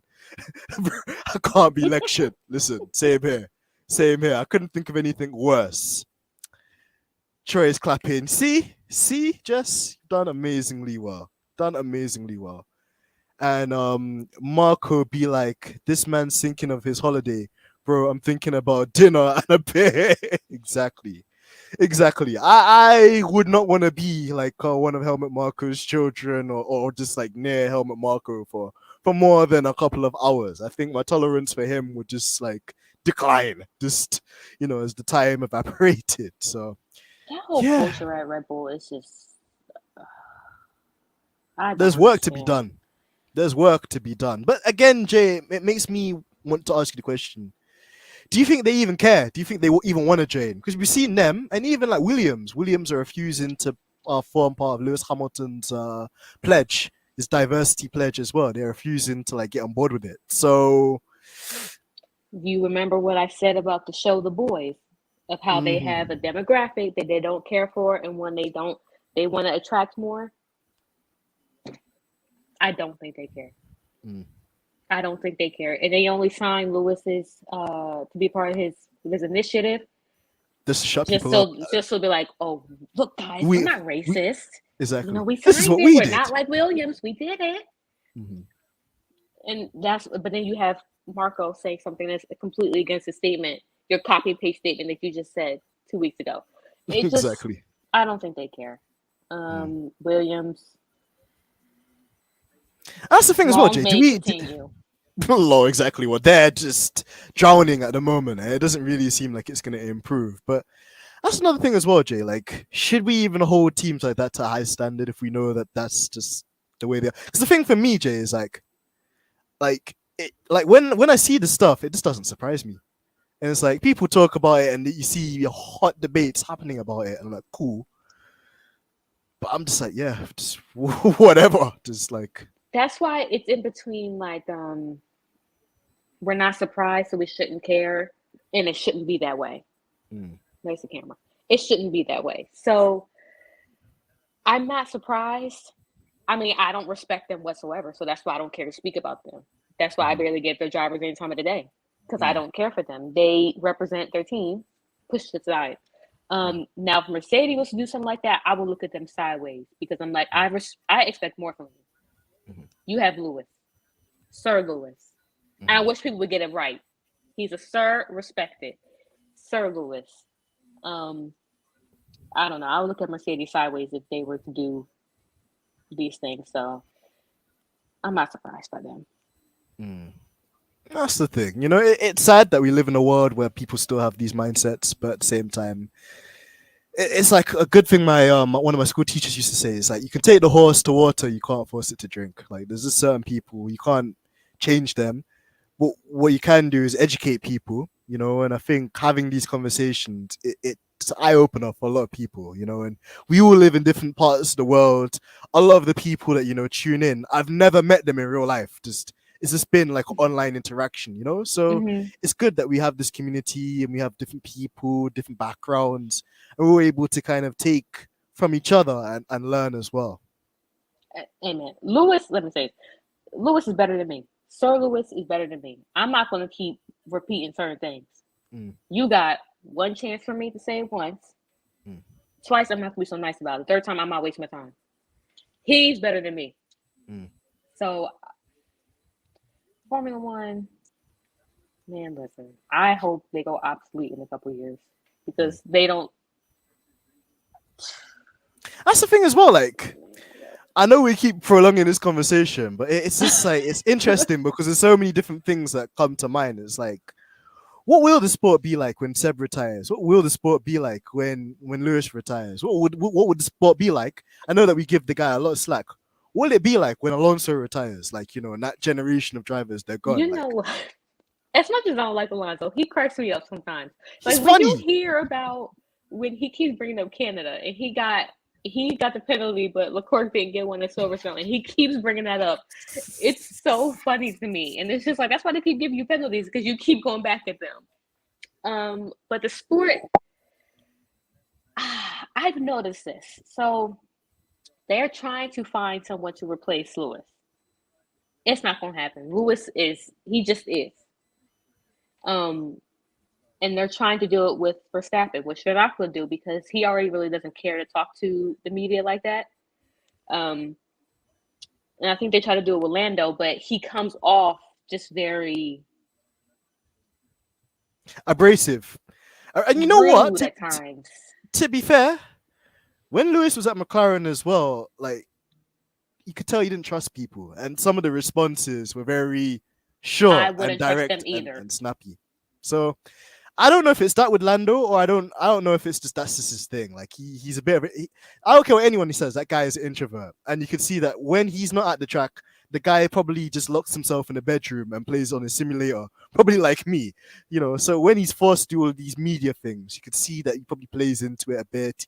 He's tried to be a bit of a bad guy, a bit of a villain, because when he first joined Formula One, he's very jokey. He maybe not too serious as he should, and now he's trying to be a bit more kind of like like serious about stuff. But yeah, like I agree with you. I think obviously Lando would be, I don't want to say natural successor to Lewis because he's not, but it's a similar blueprint. It's a similar blueprint in terms of McLaren driver. He's got credentials, could do it in the future, but nah, he's not got that star factor Lewis has. Lewis is this, when you get like a meteorite that like goes across the sky.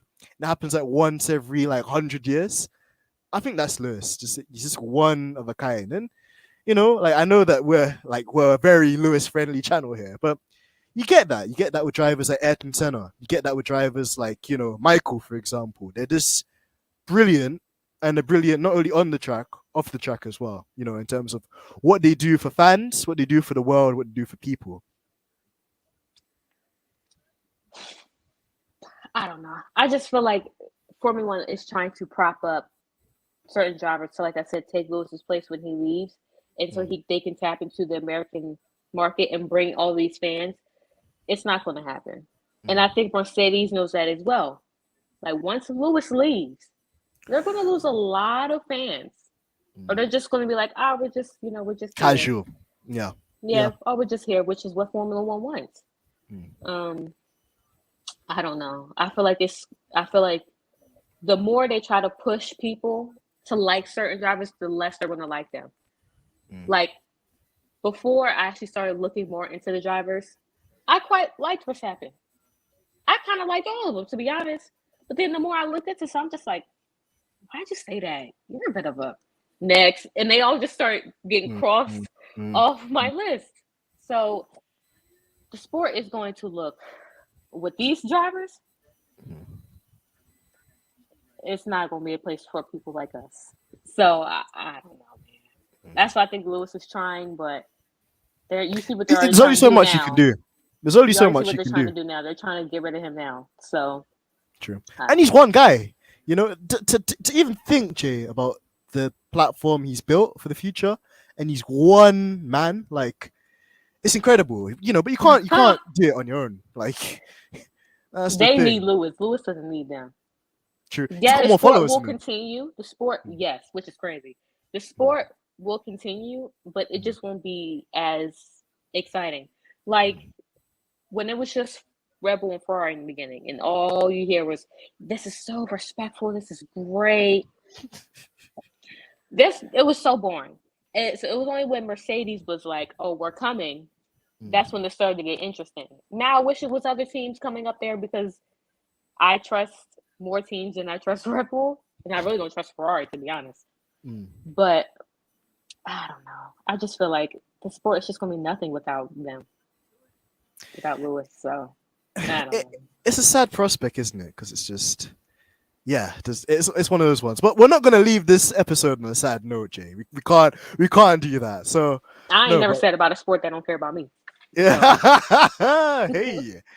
So honestly, like guys, it's been amazing. I really enjoyed this episode as well. We got to do this more often. And Jay, thank you as well. You know, because thank you you. you were the driving force behind this as well. Like, you know, so it's amazing, and I'm so proud of you as well that you've actually like, you know, enabled us to do this because it's amazing, and you've seen people have been super excited about you as well. You know, any final words? And I know that you keep a low profile, but like, can I follow you anywhere as well?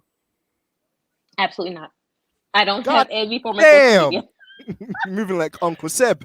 No, leave me alone. No, um, I don't know. I guess We the need to get same you on old. Twitter.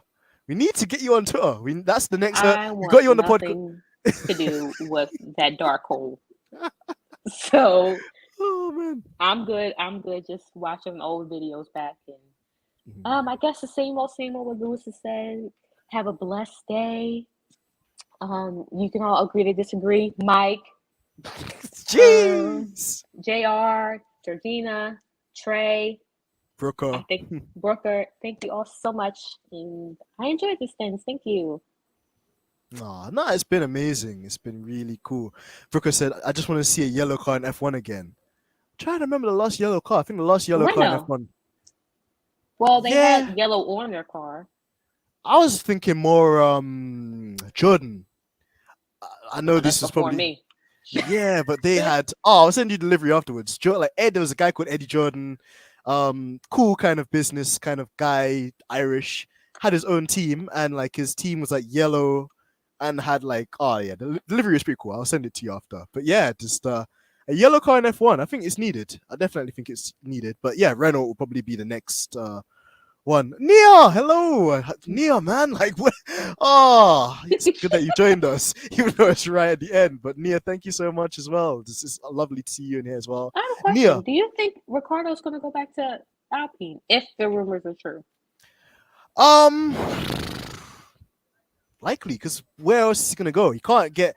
He will never go back to Red Bull as long as Helmut Marko's there because Marko has too much pride to let like drivers come back. Mm-hmm. He's not done enough, with his time at McLaren to justify him getting a thing back at well, him even getting a Mercedes seat. I think Mercedes would look to hire either a more experienced driver or an up and coming driver from their academy. So can't really see that either. Orlando, maybe. Um Don't put that Ferrari. energy out there. I know you probably wouldn't like that, but yeah. No. It's tough. Like the only thing he's really got is Alfa Romeo, Haas, Williams, or Alpine, and out of all of those, you take the Alpine. The Alpine would be the no-brainer. So it's Mm-hmm. that or IndyCar, which I've said. I think for him that'll probably just be the right move. Just like the only issue is if he does that, it will be harder for him to come back into Formula One. Whereas he's there to get a move into another F1 team for now. I don't think it's going to be too bad. So yeah, but how about you? Do you think he'll do the Alpine thing? Um,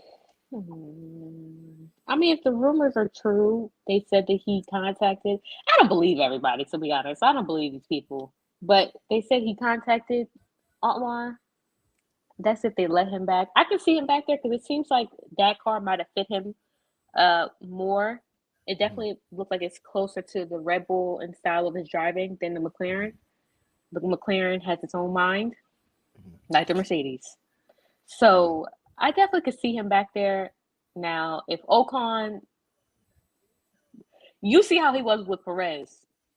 So I don't know how they're going to get on, but I can see him back there. IndyCar, I don't really see him there. I don't see him in any other racing series.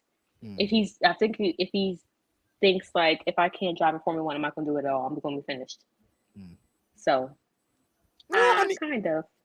that's the thing. Like he's such a marketable person. You're right. Like if Formula One isn't on the cards for him, he could get into acting. He could get into commercials. He could get into. I think I saw a rumor on Twitter as well about him like pushing his wine business.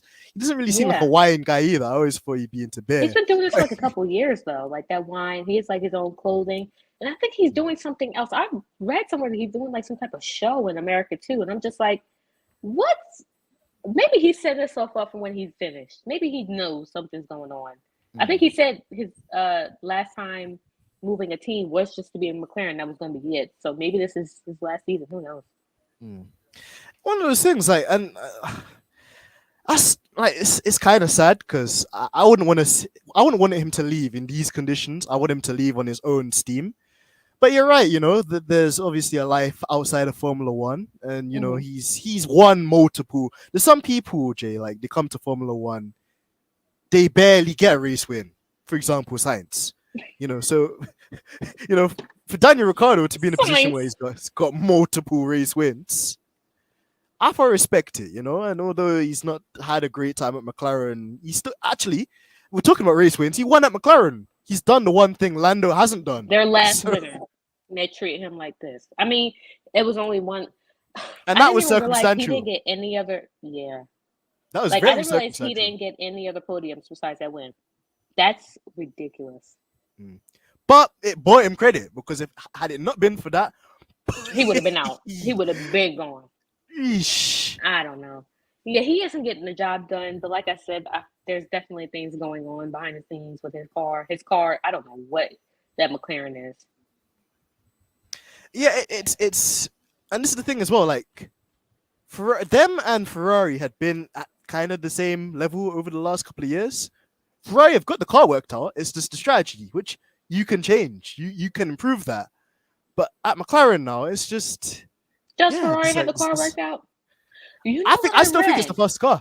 Go for it. You know what I read? I don't know how much time. See, now we're going over time. Now I'm speculating. I read somewhere that people think that Ferrari are running an illegal accelerator on their car, and that would explain his Leclerc's crash in France. I've always said there was something weird about that crash. I don't. He took the blame for it, but that's because I feel like they made him take the blame for it. Now I'm speculating. This is when my theories start coming into play. But It's good to wonder, and like it was just a weird.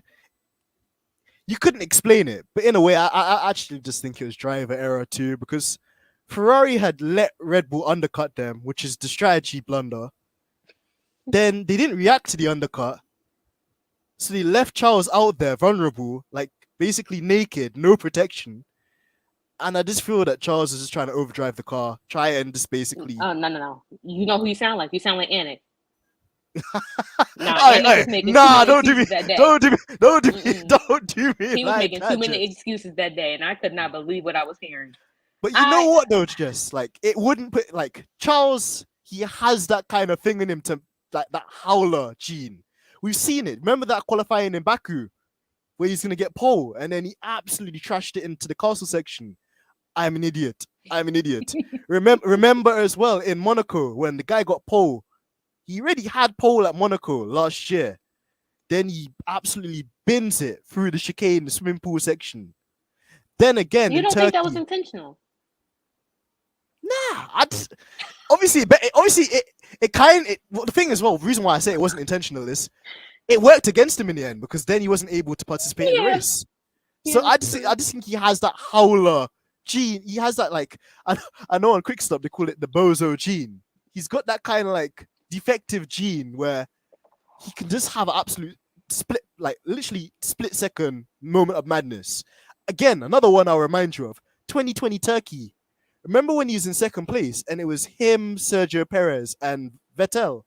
And then he's trying to be greedy, tried to go around the inside of Perez into the final corner. Oh yeah, went completely wide, and then Perez got second, Seb got third, and then he's on the radio to Bonotto, And he's like, I'm stupid. No, no, no, no, no, no, no, no, no, no, no. And then Bonotto was like, okay, okay, calm down, calm down, calm down. He's like, no, no, no, no, no, but I'm an idiot. No, no, no, no, no, no, no. And then Bonotto was like, shut up, shut up, like, just shush, shush. Maybe he does always drive the car too much. Yeah, those are good examples. Like, he's just got that kind of Yeah. like funny kind of like, and this is the thing as well, you know, if you're gonna make that kind of comparison, like Max is very similar. Max has that thing too, where like he could drive the car on the limit and get away with it 98% of the times. But then there's that 1-2% kind of genetic kind of like thing where he can have an absolute stinker. And you saw it like at Jeddah when he was the greatest Formula One hot lap of all time. And then he absolutely destroys it in the final sector. You even saw it. I mean, I think it was more I think this one is it's kind of unfortunate. The spin at Hungary where I think he must have touched a damp spot or something, and then he did a clumsy 360. I think Max and Leclerc are very similar, and I only think that Max has had 2 year more experience than Charles. So he's got a bit more maturity, he's got a bit more experience. But I think with Charles, this is his first year in a championship fight. So there's a lot of things which are kind of new to him. And there's that pressure. You know, imagine you're in a car, you know it's one of the fastest cars in the grid. It's faster than the Mercedes. The only car you might not get it better than sometimes is the Red Bull. But you got a good package. But you could get robbed either through reliability or you could get robbed through strategy. So now you're trying to overcompensate because of a deficit. So it's one of those ones I think he tries too hard sometimes. And yeah, I think sometimes as well, like, sometimes it's good to cover up for the team because we've seen Lewis cover up for Mercedes a lot of the time where, you know, like Mercedes have done an absolute howler and Lewis is just like tried to, you know, protect the team. So, I guess. you know, See, when you and do that's it the like thing. that, I guess. And that's the thing. When he's made his mistakes, another thing I'll say as well, when Charles makes his mistakes, Bonotto doesn't out him. Bonotto always cuddles him and always says, well, you know, In France, he was really quick to blame it on Charles. well, even then, he was very choice about his words, wasn't he? He was like, it's a mistake, but we got a good car. We've got 12 races remaining. You know, let's just keep our heads down and move on. We make mistakes. So if Charles makes a mistake, fair enough. We move as a team. And that's the thing with Bonotto, where I think that it's a double-edged sword, which works for him, but it's the thing that's going to kill him as well, because he's so quick to cover up for the team and protect people from the fire. But by doing that, it comes across as if he's not taking responsibility, you know, and you've seen that. Why did you put the two drivers on the hard tire? Oh no, we just didn't have the pace today. It wasn't that you didn't have the pace. You made a complete strategy howler. Like, just say that you made a howler. No, no, no, no, no, no, no. The car just didn't have the pace to win the race today. So, you know, like, he's trying to protect the team, but there's only so much you can do that because Ferrari haven't won it. We mentioned it earlier. Ferrari haven't won a race. Not a race, sorry. They haven't won a championship since the Bush administration. You have to go back to 2007.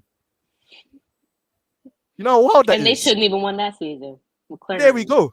Had it not been for, you know, McLaren and what they did to Lewis Fernando and Fernando, that would have been a different story too. So this is what I mean by people. Ferrari, you know, they're a great brand in terms of not most people, but the generic thing is that they're the aspirational company, and one day if you work hard enough, you can buy a Ferrari. But in terms of the motorsport pedigree, they haven't been at it for a long time. You really have to go back to like. You know what I find interesting? I feel like I kind of get this way with science too. This kind of goes into like I was watching a video by Peter Windsor when he was saying science is favored politically in Ferrari. I feel like people go to Ferrari because they know they have a one up on everybody because they know they'll be protected because it is Ferrari. Ferrari is very favored with the FIA. I don't know. And I get that way with science. I kind of feel like he wasn't. I mean, of course, he's not going to be upset that Leclerc crashed out in France, or he's not going to be upset that he outscored Leclerc due to terrible strategy in Hungary. The site has been a little bit too chipper for me lately, and And I've that's the been thing as noticing a lot well. of things. You hit the nail on the head though, just because even on like the stripping the dipping podcast as well, like F1 Blag, shout out to Blag as well. He mentioned that it's almost as if like scientists got like Stockholm syndrome. Like he's afraid to like criticize the team or chuck the team underneath the bus at times because he's been very protective of them. But then again, they've been very protective over him and his shocking start to the season. The qualifying he had in Australia, the way he binned the car on the first lap. Then, he had a howler in Imola in the sprint race qualifying. And then because he qualified badly, then he got tagged by Ricardo in the actual race Mm-hmm. as well. So you hit the nail. I think it's one hand washes the other there. And there's a kind of culture where, well, I won't snitch if you don't snitch, and I'll look after you if you look after me, kind of thing. But you need that in a team. You don't need a toxic atmosphere or a kind of thing where Yeah, Ferrari are, they need everybody singing from the same hymn sheet. They need to be working with each other rather than against each other. So, they are working against. I don't. They're working Charles. against their own drivers. I don't know Exactly. what. Wow. Let's not get into this. I know the race star IndyCar. No, I'm just watching the thing. The drivers are on Zoom with, so I don't know if there's a thunderstorm or what's going on. But interesting scenes. But we should probably wrap up the episode anyway. But Jess, Yes. you've been amazing and thank you. We got to get you onto stripping the dipping. So make sure you guys subscribe. Make sure you guys follow us as well and think. We need to do this more often too. I like this having the conversation and bouncing ideas with you as well. It's been great. We'll pencil in another one shortly. But do you have any Yes. final words as well? Um. Watch out for the second half of the season. I have said this months ago. Mercedes will finish above Ferrari. I have said this Oof. months ago, and they will do it. Ferrari are only going to win 2 more races. That's what I know. And everybody just have a great day and evening wherever you are in the world. Oh, you're a star. You need to do it. I hope after this show, I hope when I ask you, oh, how are you feeling, Jay? I'm nervous. I hope I don't hear that because you've been sensational, honestly, and Thank you. just honestly, just like we need to do this more often. And just thank you as well for your support and just what you bring to this whole thing as well, Jay. Because without you, I'd struggle to find the motivation sometimes as well. And I always say this: it's people like you, that keep me going, that keep me inspired, that keep me motivated. So I'm so thankful to you for everything And that you do. Mary. Mary, Oh, Mary, shout out Mary's. Mary. Mary's Oh, psychic. Mary's just legendary. Even she was having to go at Mike yesterday, and I was like, "Yo, I love this beef. I love this game." So yeah, make sure. When's your next stream? I don't even know. Like, I'm obviously recording a lot of episodes behind the scene with stripping the dipping. Mm-hmm. We got a couple of people lined up for that too. And this for the gaming, yeah. They've destroyed the official F1 game, which is annoying. So we're waiting for them to do a couple of updates to make it more drivable. So Oh, it's not uh, good. no, just like they did something to the tire model. So now it's a thing where you drive out of the pits, the tires are already on 110 degrees. So it's hard to drive the car without crashing it. I know that sounds really silly, but it's hard. Like it's hard to drive competitively against AI, and it's not supposed to be like that.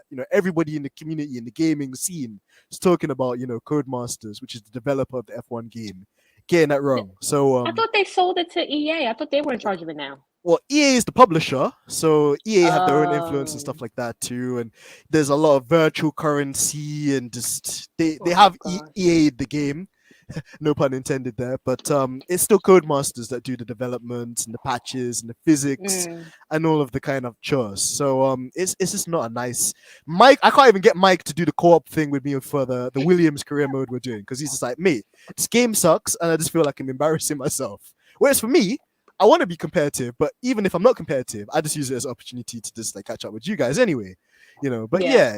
yeah, that game needs a lot of work before we can play it, the way we enjoy playing it. So, but no, like, even just to like put that on the side, I don't mind doing more of these as well. It's been great fun, and there's obviously going to be more rumors, more drama, more scenes happening. There's an F1 manager game coming out as well, I think towards the back end of the month. So you could do that. That would be really fun as well. I am not. giving any F1 any of my money. No, I no, already no. have I'll F1 I'll TV. buy it. I'll buy it. But Oh, like, but we can like co-stream it together. You can oh, help okay, me yeah, with that'd be decisions fun. and stuff like that. So yeah, like there's so much we can do on the channel. So I'm really excited, and it's a great place. And talking to channels as well, make sure if you guys haven't already subscribed to the Stripping the Dipping channel as well. It's where I do all my podcasting stuff. And Georgina, F1 Blag, just the entire team, great people, great guests. Links obviously in the description as well. I think we're on 79 subscribers, so we want to try and get that up to 100 before the start of summer break. But yeah, just we appreciate the support, and I'm gonna shout out everybody that's been in here as well. So we've had MJ11, had Mike Fowler, Mike, we've had Brooker, we've had Lamin, we've had JR, we've had Louise, we've had who else we had Trey, we've had oh yeah we've had Nia. Just you guys have been so sensational. Just thank you so Thank much you for your guys so support, much. and it's been amazing. But Jay, I'll leave you with a final word. Support independent content creators. Subscribe, like, do all the things, but just like I said before, enjoy your beautiful day and evening. Oh, and Lamin's I see. I like Lamin as well, man. He brings the positive vibes to this channel as well. Big up Lamin. That's my Senegalese French brother as well, man. He's amazing. But yeah, guys, it's been your dynamic duo. I want to remove the banner as well. My headphones are about to die too, so it's perfect timing. Okay, indeed. Well, it's been your dynamic duo of Jess and AMG Den. It's been amazing. We're going to be back again with some new content as well. But until then, guys, thank you as always. Make sure you slap a like on the video and all the generic stuff these YouTubers tell you to do.